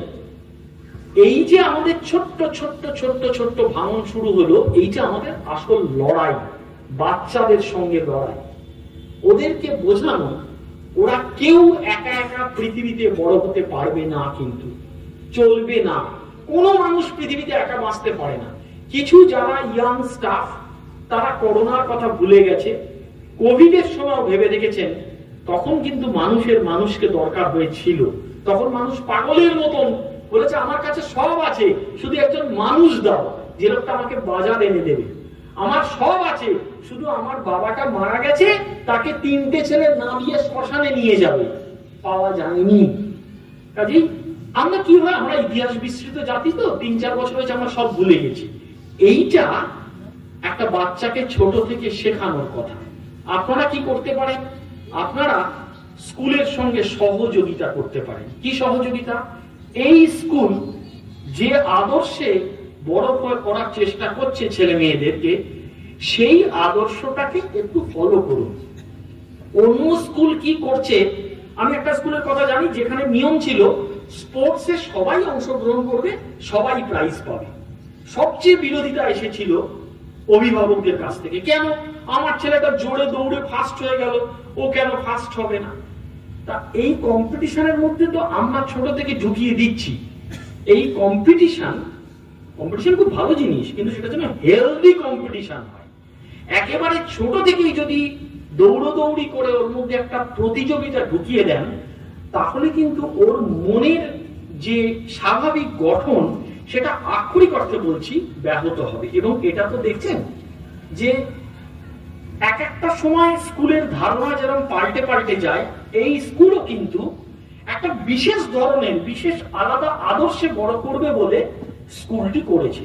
এবং আমি আপনাদের একটা কথা খুব নির্দ্বিধায় বলছি, সেই আদর্শের সঙ্গে আমার একটা মিল আছে বলে, সেই আদর্শটিকে আমি পছন্দ করি বলে আমি এখানে এসেছি। এই কথা নয় যে কোনো স্কুলে গেলেই আমি এই কথা বলতে পারবো। আমার চমৎকার লেগেছে যে এইরকম একটা জায়গায় ওরা এরকম একটা স্কুল করেছেন, যে স্কুলের আদর্শ হচ্ছে প্রত্যেকটি বাচ্চা ইউনিক। এই ধারণাকে ওরা গুরুত্ব দিচ্ছেন এবং এই ধারণাটাকে আমরা মেনে নিতে পারি না।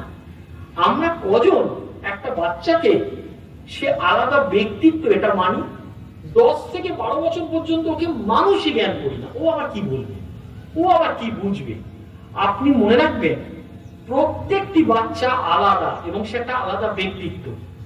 একটা 5 বছরের বাচ্চাকে আপনি নিশ্চয়ই জিজ্ঞাসা করবেন না যে আপনার সংসার কিরকম ভাবে চলবে, কিন্তু আপনি যখন তাকে নিয়ে সমস্ত জায়গায় যাচ্ছেন, তাহলে তাকে এটা বুঝতে দিন সেও একটা সংসারের পার্ট। এবং যখনই সে একটু বড় হচ্ছে, যে কোনো সিদ্ধান্ত যৌথভাবে নিন। যে কোনো পারিবারিক সিদ্ধান্ত, যে আমরা তো একটা সিদ্ধান্ত নিয়েছিলাম, তাহলে তার রেসপন্সিবিলিটি থাকবে, তাকে দোষ দেবেন না। সিদ্ধান্ত স্বামী স্ত্রী নিলেন, বাচ্চা জানতে পারলো না, এইবারে একটা সিদ্ধান্তের সময় সে বেগরবাই করে ফেললো। কি বেগরবাই করলো না, সবাই আমার সব বন্ধুরা বলেছে যে ওরা রোজ অমুক অমুক অমুক করে। আপনি বলুন আমাদের একটা সিদ্ধান্ত হয়েছিল যে আমরা আমাদের পরিবারে এটা চলতে দেব না, দেখবেন ও সেটা রাজি হয়ে যাবে। যেটা খুব গুরুত্বপূর্ণ কথা গৌতম দা বলেছেন, মোবাইলের ব্যবহার। এই গতকালই সংবাদপত্রে এসেছিল, পড়ার অভ্যেস কি করে বাড়ে সেই রকম এক মোবাইলে আছে, আমরা তার সন্ধান রাখি না। এটা ঘটনা।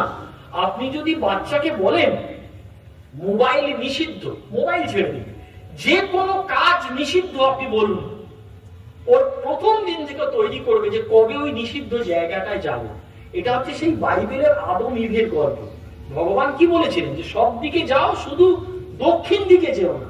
তো ঈদ বলেছিল চলো দক্ষিণ দিকটায় গিয়ে দেখি কি আছে। এটা মানুষের মধ্যে একটা ইনহেরেন্ট ব্যাপার। আপনাকে যেটা বলা হবে যে এখানে প্রবেশ নিষেধ, এখানে ফটো তোলা নিষেধ। আমি নিজেই এই সবে একটা জায়গা থেকে ঘুরে এসেছি, অত জিনিস রয়েছে চারপাশে, যেখানে ফটো তোলা নিষেধ, টুক করে ওখানকার ছবি তুলে, ওখানে কিছুই লেখা নেই। ওটা একটা আর্মি এরিয়া, ফটো তোলা এটা মানুষের টেন্ডেন্সি, কারণ বাচ্চারও সেই টেন্ডেন্সি আছে। আপনি একটা টাইম করুন যে এই সময় থেকে এই সময় তুমি মোবাইল দেখতে পারো, কিন্তু কি দেখতে পারো? কার্টুন দেখতে পারো না। আমরা কেন কার্টুন বাচ্চাদের দেখিয়ে দিই, কেন মোবাইলটা চালিয়ে দিই? কারণ না হলে বাচ্চাকে অনন্ত সময় ধরে গল্প বলে বলে খাওয়াতে হবে। শিশুকে অনন্ত সময় ধরে গল্প বলেই খাওয়াতে হয়। হাতের আঙুলগুলো কুঁচকে যাবে, ছোট ছোট দলা করেই খাওয়াতে হয়।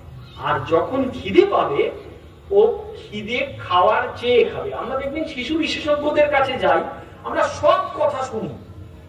যদি হুয়ে প্রেসক্রিপশন মানেন, তার হয়তো ভ্যাকসিন দিতে হবে 10টা, কিন্তু প্রাইভেট ডাক্তারবাবুরা বলেন যে ভ্যাকসিন দিতে হবে 23টা।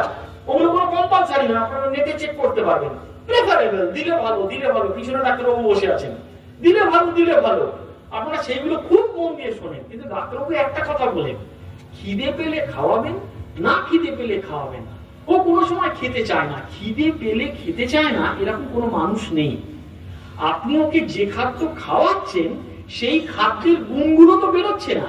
23টি একান্ত প্রয়োজনীয় খাদ্যগুণ ঠুসে দিয়েছেন, কিন্তু তারপরে মাঠটায় দুপাক দৌড়ানোর কথা সেটা তো করছেন না।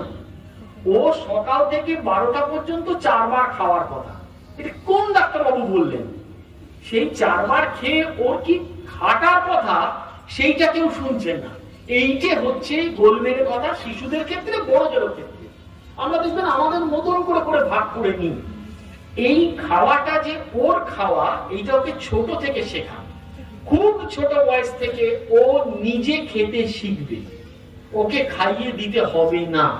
আমরা এত বিদেশ করি, একটুখানি মাঝে মধ্যে ইউটিউবে ভিডিও দেখে নেবেন তো, একটা ছোট্ট শিশু তার টেবিলটা কত উঁচু করে দিয়ে সে খাচ্ছে, তার কিছু খাবার পড়ছে, এদিক ওদিক নষ্ট হচ্ছে, কিন্তু খাচ্ছে, ওর খাওয়াটা নিজে।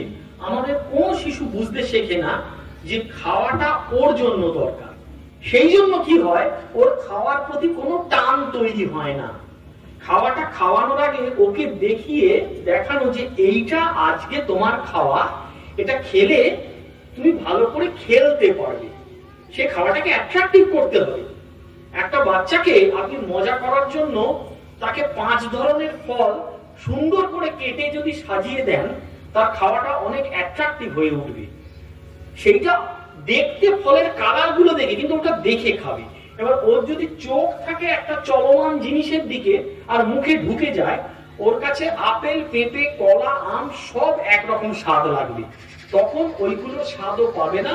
ও ভবিষ্যতে কি জিনিস খাবে? যে জিনিস আমাদের জিহ্বাকে চট করে এক্সাইটেড করে, অর্থাৎ ফাস্ট ফুড। মানুষ, এই যে অনেকে বলে যে ও ফাস্ট ফুড খেতে পছন্দ করে না, কিছু পুরনো মানুষ, তার গলার জোরে বলেন হ্যাঁ করি না, কারণ আমাদের যে স্লো ফুড গুলো বাড়িতে বানানো হয় সেগুলো অনেক বেশি টেস্টি। হ্যাঁ ঠিকঠাক, কিন্তু সেইগুলো স্বাদ নেওয়ার জন্য যে সময় দেওয়া দরকার সেই সময়টা আমরা বাচ্চাদের দিই না। ঠিক যেমন ভাবে কেউ যদি উচ্চাঙ্গ সঙ্গীত শুনতে চান, কেউ যদি একটা ভালো উপন্যাস পড়তে চান, কেউ যদি একটা ভালো সিনেমা দেখতে চান, তাকে সময় দিতে হবে। ঠিক একই কথা ভালো খাদ্যের ক্ষেত্রে। তাহলে দেখুন, আমি যে খাওয়ার কথা বলছি, ঘুমের কথা বলছি, ওর শরীরকে চেনানোর কথা বলছি, ওর সেন্সে ট্রেনিং এর কথা বলছি, এগুলো কোনোটার সঙ্গে লেখাপড়ার কোনো সম্পর্ক নেই, কিন্তু আছে। সেটা বোঝা যায় একটা বাচ্চার বয়স যখন 10+ হয়। যখন 10+ হয় তখন তাকে একটু উঁচু অঙ্ক করতে হয়। আমাদের অঙ্কের মাস্টারমশাইরা বলতেন, read the some and the sum will be clear to you। এর মানে আমরা বুঝতে পারতাম না, মানে অঙ্কটা পড়ো, পড়লেই বুঝতে পারবে। অর্থাৎ ওই অঙ্কটার ভাষাটা তাকে বুঝতে হয়। কি করে বুঝতে হয়? ভালো করে পড়ে। আমাদের ছোটবেলায় একটা হ্যাবিট ছিল, that is a bad habit, সেটা হচ্ছে আঙুল দিয়ে পড়ানো। এখন এই অভ্যেসটা করাবেন না, এটা অবসলিট, এটা ভুল অভ্যেস। কিন্তু একটা বাচ্চা রিডিং পড়তে পারে না। কেন পারে না? কারণ ওর কনসেন্ট্রেশনের প্রবলেম আছে, ও লাইনটা জাম্বলড করে। কনসেন্ট্রেশনের প্রবলেমটা কবে থেকে হলো? ছোটবেলা থেকে। কেন হলো? কারণ ও যে যে জিনিসের উপরে মনোসংযোগ করেছে সেগুলো কোনোটা স্থির বস্তু নয়। আপনারা যে কেউ একদিন বাচ্চার অ্যাবসেন্সে একটা কার্টুনের মুভি দেখবেন 15 মিনিট, আর হাতে গুনবেন, গুনতে পারবেন না 15 মিনিটে 1500 বার ছবিটা কাঁপলো। ওর মনে কোন স্থির বস্তু রেজিস্টার হচ্ছে না। তাহলে বইটা কি করে রেজিস্টার হবে? ওর আঙুলগুলো জাম্বল করবে। সেই জন্য এই গুড হ্যাবিটটা ওকে আস্তে আস্তে তৈরি করুন, এবং ছোট বয়সে এইগুলো হচ্ছে মূল হ্যাবিট। এখন অনেকে বলবেন এই কেন এই কথাগুলো বললাম, আগের থেকে অভিভাবকত্বটা কেন কঠিন হয়েছে? আগে তো এই চ্যালেঞ্জগুলো ছিল না, আগে তো এই ডিজিটাল ওয়ার্ল্ডের আক্রমণ ছিল না। খুব সংকোচের সঙ্গে বলছি, কনজিউমারিজমের আক্রমণ ছিল না। আগে আপনারা বা আমরা যখন ছোটবেলায় বাজারে যেতাম, বাচ্চাদের আমাদের অ্যাট্রাক্ট করার জন্য কটা দোকান থাকতো, যে দোকানে খুব টক্সিক জিনিসপত্র পাওয়া যেত। আমি খুব সচেতন ভাবে শব্দটা বললাম, খুব টক্সিক জিনিস পাওয়া যেত না। এখন তাদেরকে টেনে আনার জন্য ওই জিনিসগুলো রয়েছে। আপনি তাদের থেকে তো, তার বাচ্চাকে নিয়ে তো আপনি অরণ্যে চলে যেতে পারেন না, বা পর্বত গুহায় চলে যেতে পারেন না। এর মধ্যে দিয়েও আপনাকে যেতে হবে। যেতে হলে গেলে কি করতে হবে? ওদের সাথে লড়তে হবে। সেই লড়াইটা কিভাবে?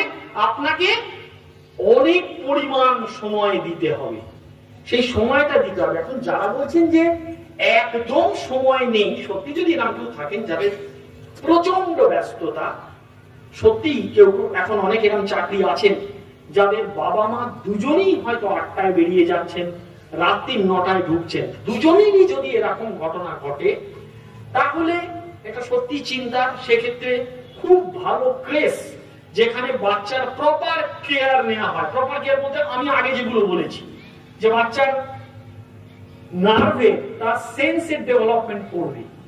আমরা কজন মানুষ আমাদের যথার্থ চোখের, কানের, নাকের, জিহ্বার ব্যবহার করতে পারি?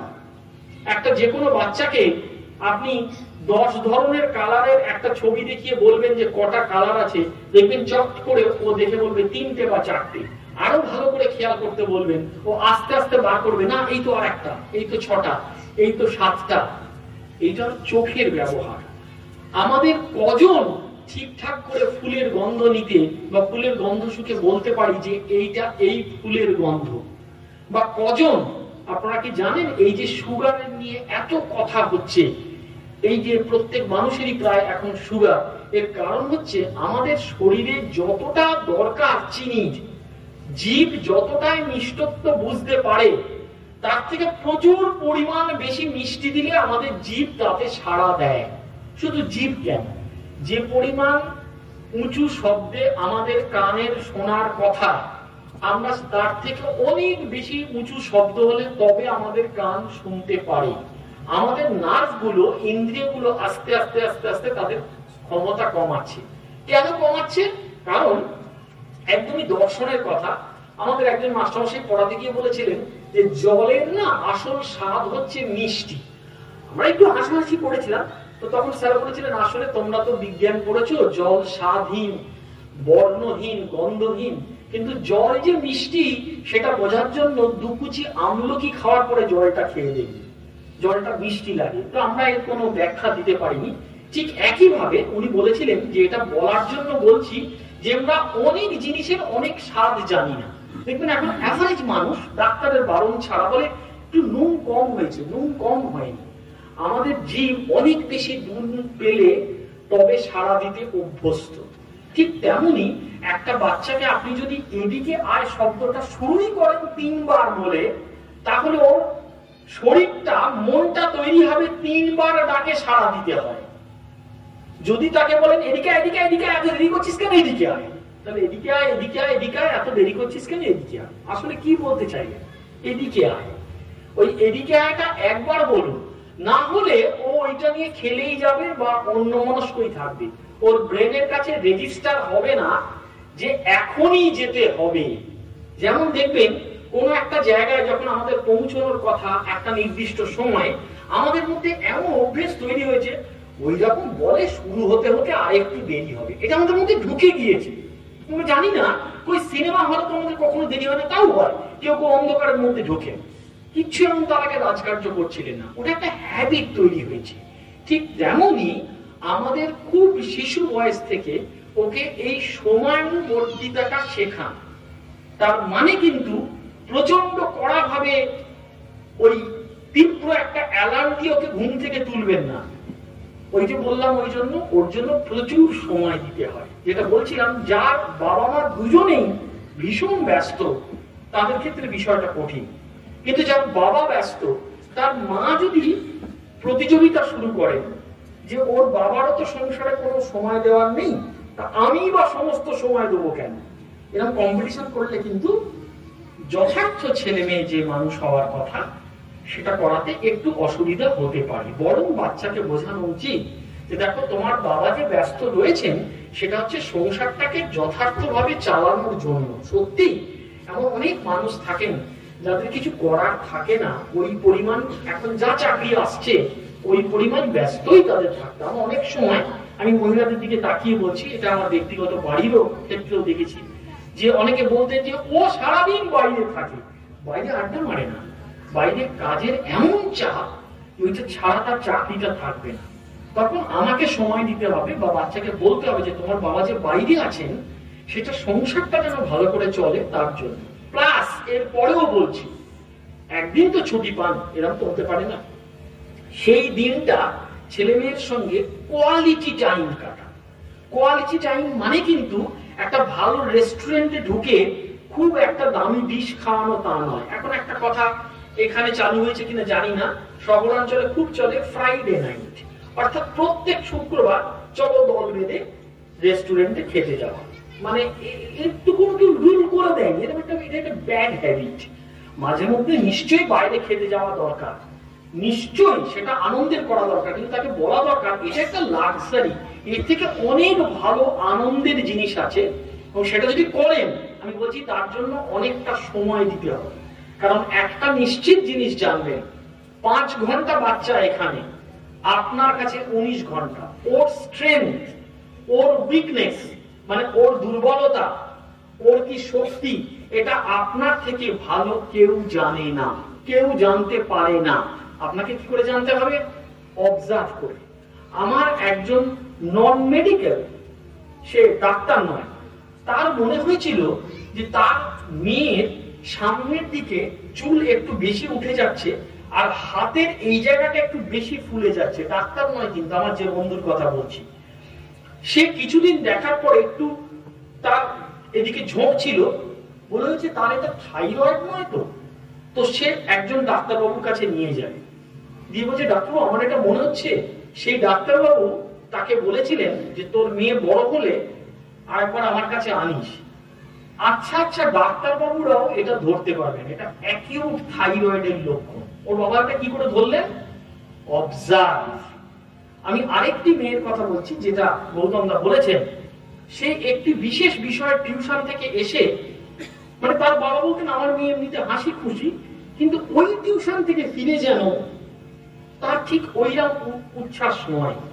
মাস 2 পরে তার বাবা জিজ্ঞাসা করলেন তোর কি ওইখানে ফিজিক্স পড়তে, বিষয়টা বলেই দিলাম, অসুবিধে হচ্ছে? তার মেয়ে একটু বুক চড়া, সে চুপ ছিল।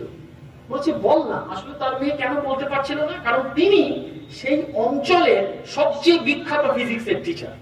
এবার যা কিছু বিখ্যাত সেটাকে তো চট করে আপনি ভালো লাগছে না বলতে পারবেন না। গ্র্যান্ড হোটেলে গেলে আপনাকে যদি খুব গোলমেলে 1 কাপ কফি দেওয়া হয়, আপনি খেয়ে বলবেন ভালো। আপনার বুকের পাটা নেই যে আপনি বলবেন যে ভালো, কিন্তু আমার বিশেষ ভালো লাগলো না। তাহলে বিখ্যাত ফিজিক্স টিচার উনি বাজে বলবেন কি করে? তার মেয়ে বলতে পারছে না। চাপটা একটু দেওয়াতে তিনি আমায় বলেছিলেন, দেখলাম যে মেয়ে নীরবে কাঁদছে। বলছে আসলে আমি বলতে পারছি না, ওর পড়ানোটা না আমি বুঝতে পারছি না। একটু উঁচু মানবে, উচ্চ স্ট্যান্ডার্ডে, কিন্তু সবাই ভর্তি করে বলে ভর্তি করে দিই। আমার একজন খুব পরিচিত, তাকে বিশেষ ভরসা করা যায় কারণ তিনি একাডেমিক্যালি অত্যন্ত সাউন্ড। তাকে যখন আমি এই বিশেষ ইনস্টিটিউট গুলোর কথা বলি, আমি আবার বলছি এটা আমার কথা নয়, আমি যার কথা বলছি তিনি লেখাপড়ার জগতে একজন সাংঘাতিক নাম করা মানুষ। তিনি বলেছিলেন ওই ইনস্টিটিউট গুলো কিন্তু বাচ্চাকে, তোমার বাচ্চাকে পড়াবে 4 তলা থেকে, ওরা ধরে নেবে ও 1 2 3 4 উঠে গেছে।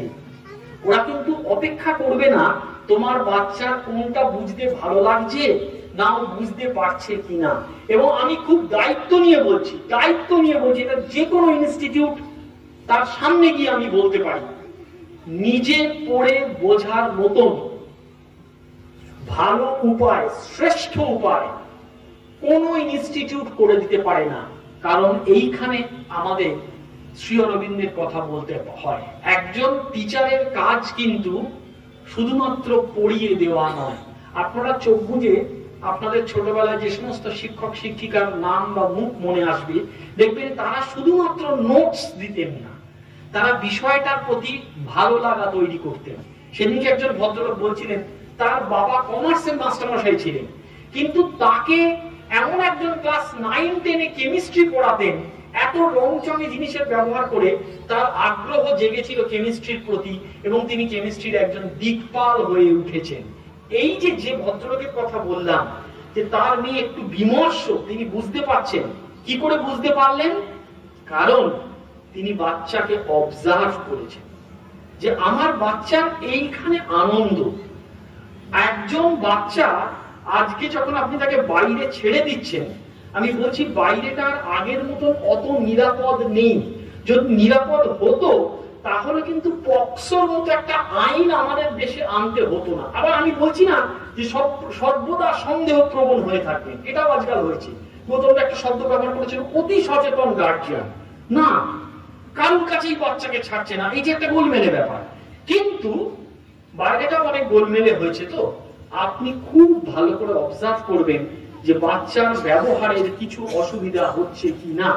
আমি খুব সম্প্রতি একজন বাচ্চা সম্পর্কে তার মা প্রথম ডিটেক্ট করেন যে তার বাচ্চা হ্যালুসিনেট করছে। আপনারা অবাক হয়ে যাবেন, তার শিশু 8-এ পড়ে।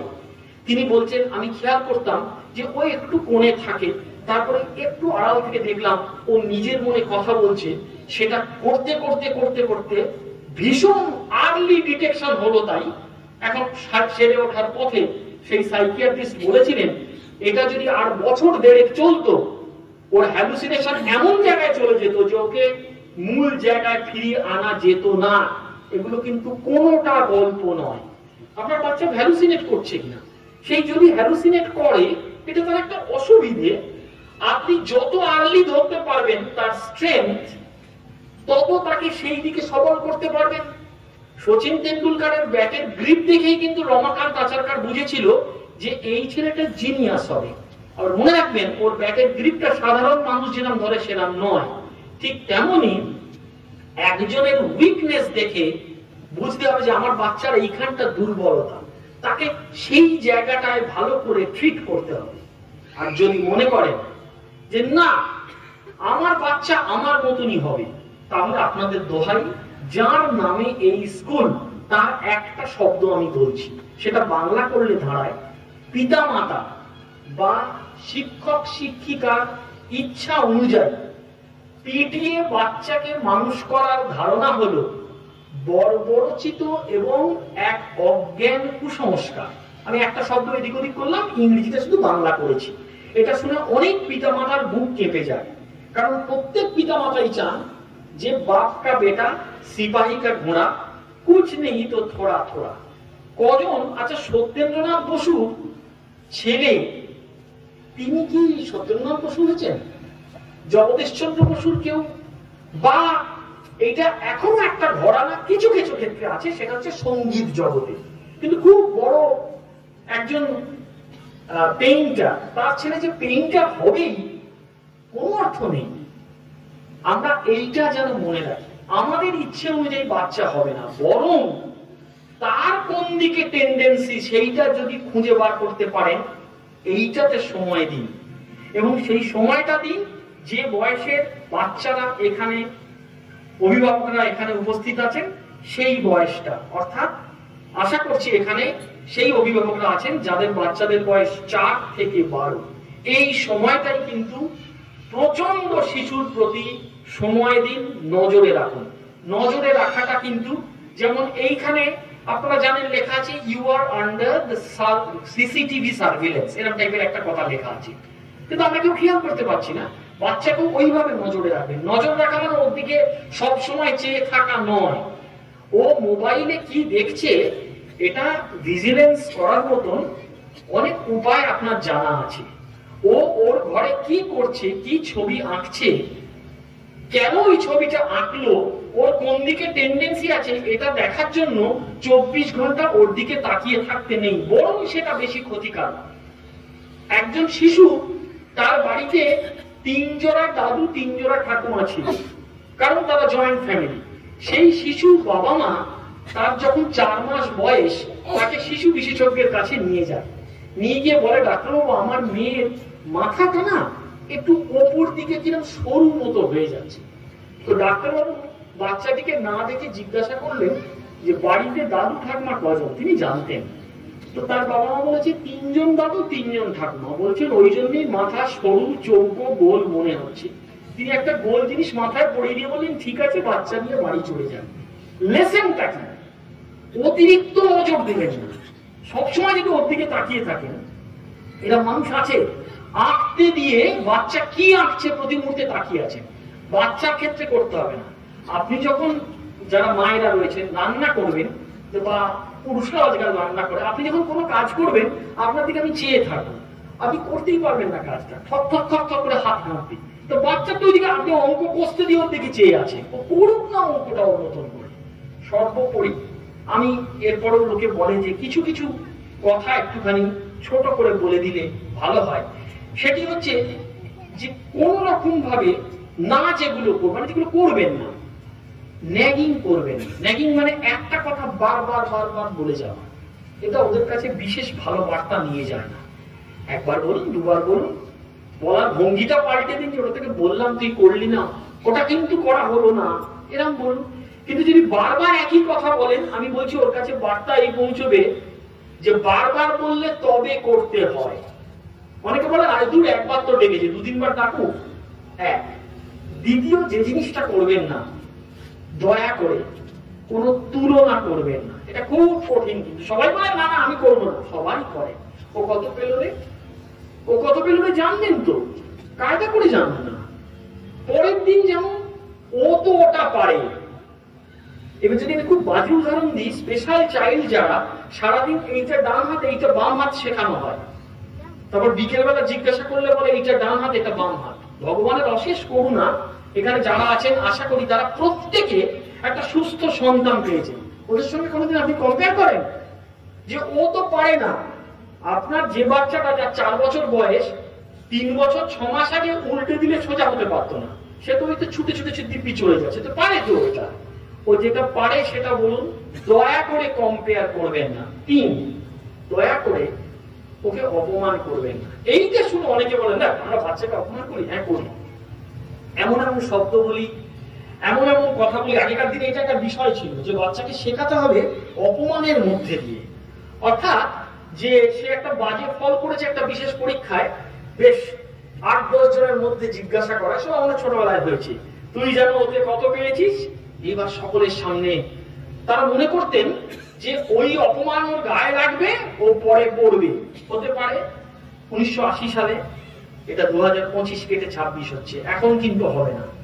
এখন মানুষে মানুষের সম্পর্কতেই বলা হচ্ছে যে সামনে প্রশংসা করুন, আর যেগুলো তার নেগেটিভ দিক প্রাইভেটলি বলুন। বাচ্চাকে সম্মান করতে শিখুন। এটা শুনলে আমরা বাবা মারা ভারী বলি, বাচ্চা কি পায়ে হাত দিয়ে নমস্কার করবো না, ও একজন ইউনিক, ও যেটা বলছে সেটা মন দিয়ে একটুখানি শুনুন। আর কোন রকম ফিজিক্যাল পানিশমেন্ট নিষিদ্ধ, নিষিদ্ধ, নিষিদ্ধ। কেউ যদি বলেন আবার সেই পুরনো কথা, কেন মেয়ে তো মানুষ হয়েছে। আচ্ছা, যত মনীষী মানুষ হয়েছেন, যত মনীষীদের নাম আপনারা জানেন, আপনাদের কারোর কাছে তথ্য আছে তারা ছোটবেলায় কি বেধড়ক মার খেতেন?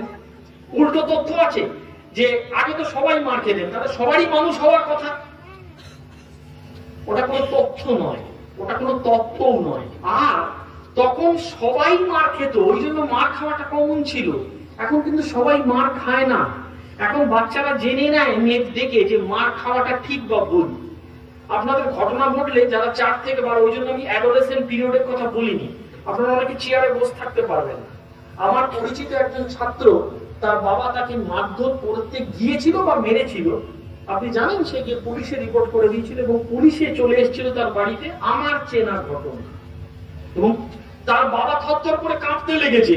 পুলিশ বলেছে আমাদের কিছু করার নেই, ওর হাতে আইন আছে। তো আমরা এইখানে যাচ্ছি কেন, এই পর্যন্ত যাচ্ছি কেন? এটা হতে পারে না যে একদিন একটা বাচ্চা বলছে, উল্টো ঘটনা বলছি, যে আমাকে একটা 25,000 টাকার মোবাইল কিনে দাও। একদিনে একটা বাচ্চা এই বায়না করতে পারে না। আমরা তার বায়না বাড়িয়েছি। কিভাবে? একটা জায়গায় 2টো কোল্ড ড্রিঙ্কস দিয়েছি। আমি বলেছি না, ক্যাডবেরিজ খেতে গেলে ক্যাডবেরিজ কোম্পানির লোকেরা আমাকে মারবে, সিল্কটাই খেতে হয়, 170 টাকা দাম, কেন 10 টাকা ডেয়ারি মিল্ক দিইনি? আমরা তাকে বাড়িয়েছি বায়না। তাকে সরাসরি বলুন যে এইটা দেওয়া যাবে, এইটা দেওয়া যাবে না। সেই দেওয়া না যাওয়াটা যদি আপনার অক্ষমতার জন্য হয় তাও বলুন, আর যদি ক্ষমতা আছে দিচ্ছি না সেটাও বলুন। অর্থাৎ একটি দামি জামা আপনার কিনে দেওয়ার ক্ষমতা আছে, আপনি বলুন কিন্তু এই দামি জামাটা তোমাকে দেওয়া যাচ্ছে না, কারণ এই জামাটা তোমার যা এখন তুমি যেভাবে বাড়ছো, 1 বছর পরে এই জামাটা তুমি পরতে পারবে না, তাহলে জামাটা 2 বার পরবে। এত ছোট বয়সে এত দামি জামা পরতে নেই, মিটে গেল। আর একটা টাইপ, অর্থাৎ আপনার ক্ষমতা নেই জামা কিনে দেওয়ার পরে, বলুন না। দারিদ্র কি অপরাধ নাকি? তোমার পয়সা নেই, আমি দিতে পারছি না, এর মধ্যে কোনো অপমান হয় না। অপমান হয় কোথায়? আমার ক্ষমতাকে ছাপিয়ে আমি অন্যের কাছ থেকে চড়া সুদে টাকা ধার করে জামা কিনে বাচ্চাকে বড় করলি, তখন বাচ্চার ধারণা হয় যে আমার বাবা এই ক্ষমতা করতে পারবে। আজকে আমার কাছে এইরকম ফোন এসেছে যে আমি তো আমার বাচ্চাকে ইঞ্জিনিয়ারিং পড়াতে পারিনি। আমি তাকে জিজ্ঞাসা করলাম আপনার ছেলের র্যাঙ্কিং কত ছিল? না, ক্যাপিটেশন ফি দিয়ে। ক্যাপিটেশন ফি দিয়ে কজন মানুষ পড়াতে পারে? আপনি বলুন যে না, সে ক্ষমতা আমার ছিল না। তার সঙ্গে তাকে বলুন যে তোমার সেই র্যাঙ্কিং ছিল না, সেই জন্য আমি পড়াতে পারিনি, সত্যিটা বলুন। এট দ্য সেম টাইম আপনার যদি কোনো দুর্বলতা থাকে সেটাও বলুন। বাচ্চা যদি আরেকটু বড় হলে প্রশ্ন করে, আমি এই জন্য আজকে অ্যাডোলেসেন্টে যাইনি, যে বাবা এটাও তো তোমার মিস্টেক, সরি বলুন। কিচ্ছু হয় না ওতে, ওতে বাচ্চার কাছে আপনি ছোট হবেন না। আমি যখন প্রথম মাস্টারি করতে ঢুকি, আমার মাস্টারমশাই শিখিয়েছিলেন যদি ক্লাসে কোনো প্রশ্নের উত্তর দিতে না পারো, ভুল উত্তর দেবে না। তুমি স্টুডেন্টদের গিয়ে বলবে যে আমি এটা জানি না, কালকে জেনে এসে বলবো। এতে করে কোনো মাস্টারমশাই দিদিমণি ছাত্রদের কাছে ছোট হন না, বরং যদি ভুল উত্তর দেন, যদি ঘুরিয়ে দেন, তাহলেও আপনাকে কোনোদিন রেসপেক্ট করতে পারবে না। ওকে কথায় কথায় ওষুধ দেওয়া থেকে বিরত থাকুন। এগুলো সব না গুলো বলছি, হ্যাঁ বলে আমার বক্তব্য শেষ করে দেবো। অর্থাৎ একটা 5 বছরের বাচ্চা প্যারাসিটামল নাম জানলো কি করে? একটা 10 বছরের বাচ্চা সেফোডক্সিন নাম জানলো কি করে? এত মেডিসিন লাগে না আমাদের শরীরে। আপনারা ভালো ভালো জিনিস দেখেন তো, টাইম অ্যাজ এ মেডিসিন, শরীরকে আর হেলথ অ্যাজ এ মেডিসিন, এইভাবে চলুন। বাচ্চাকে শেখান তোমার শরীরের মধ্যেই তোমার অনেক ওষুধ আছে, অত ওষুধ খেতে নেই। তোমার সময়ের মধ্যে তুমি যদি সময়ানুবর্তী হও, সেটাই তোমার যথেষ্ট মেডিসিন। ওই জন্য তোমাকে আগে খেয়ে নিতে হচ্ছে। আমাদের ক্ষুদ্রান্ত 9টায় ঘুমিয়ে পড়ে। আপনি রোজ ওকে 12টায় খাওয়াচ্ছেন, ওর খাবার হজম হবে না। আপনাকে রোজ যদি রাত্রির 12টায় তুলে বলা হয় চলো কাজ করি, ভালো লাগবে? তাহলে টাইম অ্যাজ এ মেডিসিন একটু শেখান ওকে। ওকে কথায় কথায় মেডিসিন দেবেন না। কোন রকম ভায়োলেন্ট মুভি বাচ্চাকে দেখাবেন না, বাচ্চার সামনে দেখবেন না, নিজেরাও দেখবেন না। সাংঘাতিক মাথায় প্রভাব ফেলবে। সে প্রভাব কত দূর যেতে পারে, কত পরে তার প্রকাশ হতে পারে, আপনাদের ধারণা অতীত। একটি 22 বছরের মেয়ের সম্প্রতি এক্সাম ফোবিয়া ধরা পড়েছে। তাকে দীর্ঘদিন কাউন্সেলিং এর পরে ধরা পড়লো যে তার 5 বছর বয়সে একটা জ্বলন্ত ফুলঝুরি তার গায়ে পড়ে যায়। সেইটা তার ট্রমা হয়েছিল। তার প্রকাশ হচ্ছে সে পরীক্ষা দেওয়ার আগে তার হাত কাঁপছে। মন বড় বিচিত্র জিনিস। আপনি ভায়োলেন্ট মুভি বাচ্চাকে দেখাচ্ছেন, খুব মারাত্মক এফেক্ট করবে। আজকে সে ভায়োলেন্ট হবে না হয়তো, কিন্তু ভবিষ্যতে তার পার্মানেন্ট কিছু ড্যামেজ হয়ে যেতে পারে। বরং কি করতে পারেন, একটু প্রকৃতির কাছে, একটু বড় জায়গার কাছে তাকে নিয়ে যান, তাকে ইতিবাচক কিছু ঘটনা শোনান, ইতিবাচক কিছু উদাহরণ তার সামনে তৈরি করুন এবং বাচ্চা এবং আপনি দুজনে মিলে একসাথে কিছু সু অভ্যাস গড়ে তুলুন। Last but not the least, আপনি নিজে এক্সাম্পল হয়ে উঠুন। কারণ একটি বিখ্যাত লাইন আছে মায়ের, দৃষ্টান্তই প্রবলতম শিক্ষক। আপনি যদি হাজার কথাও বলেন ও শিখবে না, আপনি যদি দৃষ্টান্ত হয়ে উঠতে পারেন, নিজেকে তৈরি করুন না, নিজেকে ভাঙুন, নিজেকে গড়ুন। আমরা প্রত্যেকে চলছি, আমরা প্রত্যেকে মনে করি আমাদের 30 বছর বয়স হয়ে গেছে, আমাদের আর কিছু শেখার নেই। বাচ্চার কাছেও অনেক কিছু শেখার আছে। একটা বাচ্চা যদি আপনাকে মোবাইল চালাতে শেখাতে পারে, তাহলে একটা বাচ্চার সঙ্গে আপনি একজন সচেতন অভিভাবক হয়ে উঠবেন। এটা তো আপনার একটা জার্নি, এটা তো একটা চ্যালেঞ্জ। আমি আর এই বয়সে পারবো না, কে বলছে পারবেন না? আপনি চেষ্টা করে দেখুন। যদি যে অভ্যেসটা আপনি বাচ্চার মধ্যে দেখতে চাইছেন, সেটা পরিচ্ছন্নতা হতে পারে, সেটা সময়ানুবর্তী হতে পারে, সেটা খুব নম্র হতে পারে, সেটা দয়ালু হতে পারে, পজিটিভ অনেক গুণ আছে, আপনি সেটা হয়ে দেখান। আপনাকে কিচ্ছু করতে হবে না, কারণ example is better than precept. যে কথাটি বলে আমি শেষ করব সেটা হচ্ছে, আপনারা জানেন যে একটি কথা আছে যে এটা আপনারা যারা আশ্রমে যাবেন দেখতে পাবেন যে এক সমুদ্র তত্ত্বের চাইতে এক বিন্দু প্রয়োগ অনেক বেশি জরুরি। আমি যে কথাগুলো বললাম তার মধ্যে অনেক তত্ত্ব আছে, কিন্তু এটাও ঘটনা। সেই তত্ত্বের অনেকটাই কিন্তু আমার অভিজ্ঞতা উৎসারিত, আমার অভিজ্ঞতা থেকে পাওয়া। আপনারা যদি এইটাকে অ্যাকসেপ্ট করতে পারেন, একটা জার্নি, বাচ্চার সঙ্গে আমিও হয়ে উঠছি। আজকাল তো খুব কায়দা সব টি শার্ট বেরিয়েছে, সেখানে বাচ্চার জন্মদিনে বাচ্চাকেও যেরকম পড়ায় তেমনি বাবা মারাও টি শার্টে পড়ে, তাতে লেখা আছে ড্যাড 1 ইয়ার, মম 1 ইয়ার। মানে সত্যি তো, বাবা হিসেবে ওর বয়স 1 বছর, মা হিসেবে ওর বয়স 1 বছর, বাচ্চারও যেমন 1 বছর বয়স। তো আপনি অভিভাবক হিসেবে আপনার বয়স 5 বছর, ভেবে দেখেছেন? না, অভিভাবক হিসেবে আমার বয়স 40 বছর। কেন? আপনি তো অভিভাবক হয়েছেন 35-এ, তো অভিভাবক হিসেবে আপনি বাচ্চা আছেন, তো আপনি হয়ে উঠুন। সারা জীবন সময় আছে। এটা একটা অদ্ভুত চ্যালেঞ্জ। যদি অ্যাকসেপ্ট করতে পারেন, দেখবেন নিজের জীবনটাও আনন্দময় হয়ে উঠবে, বাচ্চার জীবনটাও আনন্দময় হয়ে উঠবে। কারণ এটা তো ঠিক জানেন, সাফল্য টাফল্য খুব আপেক্ষিক কথা। আলটিমেটলি কি? আনন্দে থাকা। আপনারা যদি সকলে আনন্দে থাকতে পারেন, বাড়ির পরিবেশটা যদি আনন্দময় করে তুলতে পারেন, তাহলে তার থেকে সফলতম অভিভাবক আর কেউ হয়ে উঠতে পারে না। এই আজকের প্রোগ্রামের নাম দেওয়া হয়েছিল সচেতন অভিভাবকত্ব। তার কারণ হচ্ছে এটা একটু হয়তো প্রসঙ্গান্ত, কিন্তু এক লাইন না বললে নয়। সেটি হচ্ছে, মা বলেছিলেন যখন তাকে আধ্যাত্মিক হয়ে ওঠা মানে কি, তিনি বলেছিলেন সচেতন হয়ে জীবনযাপন করাই আধ্যাত্মিকতা। আমরা যে কাজ করি, আমরা ভেবে দেখবেন আমরা অসচেতন ভাবে করি। তা আমাদের কাছে একটা অভিভাবকত্ব আছে, আমরা যদি সচেতন হয়ে করি, আমরা অজান্তেই আধ্যাত্মিক হয়ে উঠতে পারবো। তবে তার মঞ্চ এটা নয়, তার আগ্রহের জায়গাও সবাই নয়। যদি কখনো হয় পরে কথা বলা যাবে। আপাতত এইটুকু। স্কুলের পরিচালন কমিটিতে যারা আছেন তাদেরকে আমি আন্তরিকভাবে কৃতজ্ঞতা জানাচ্ছি। মাস্টারমশাই, দিদিমণিদের আন্তরিক শ্রদ্ধা। এইরকম অনুষ্ঠান কিন্তু খুব বেশি স্কুল আয়োজন করেন না। পেরেন্টস টিচার মিটিং আলাদা কথা, কিন্তু অভিভাবক হয়ে ওঠা সেটা করে আপনারা স্কুলটাকে চলতে, স্কুলও তো নতুন চলতে শিখেছে, তাদের সহায়ক হয়ে উঠুন। ভবিষ্যতে যদি এটা খুব একটা সাফল্য, একটা খুব সাকসেসফুল একটা ইনস্টিটিউট হয়ে ওঠে, আপনারাও তার ভাগিদার হয়ে উঠবেন, এই আশা রাখি। সকলে ভালো থাকবেন। এত দীর্ঘক্ষণ ধরে আমার বক্তব্য শোনার জন্য সকলকে আন্তরিক কৃতজ্ঞতা। নমস্কার। অনেক ধন্যবাদ শ্রী ভাস্কর মুখোপাধ্যায়কে।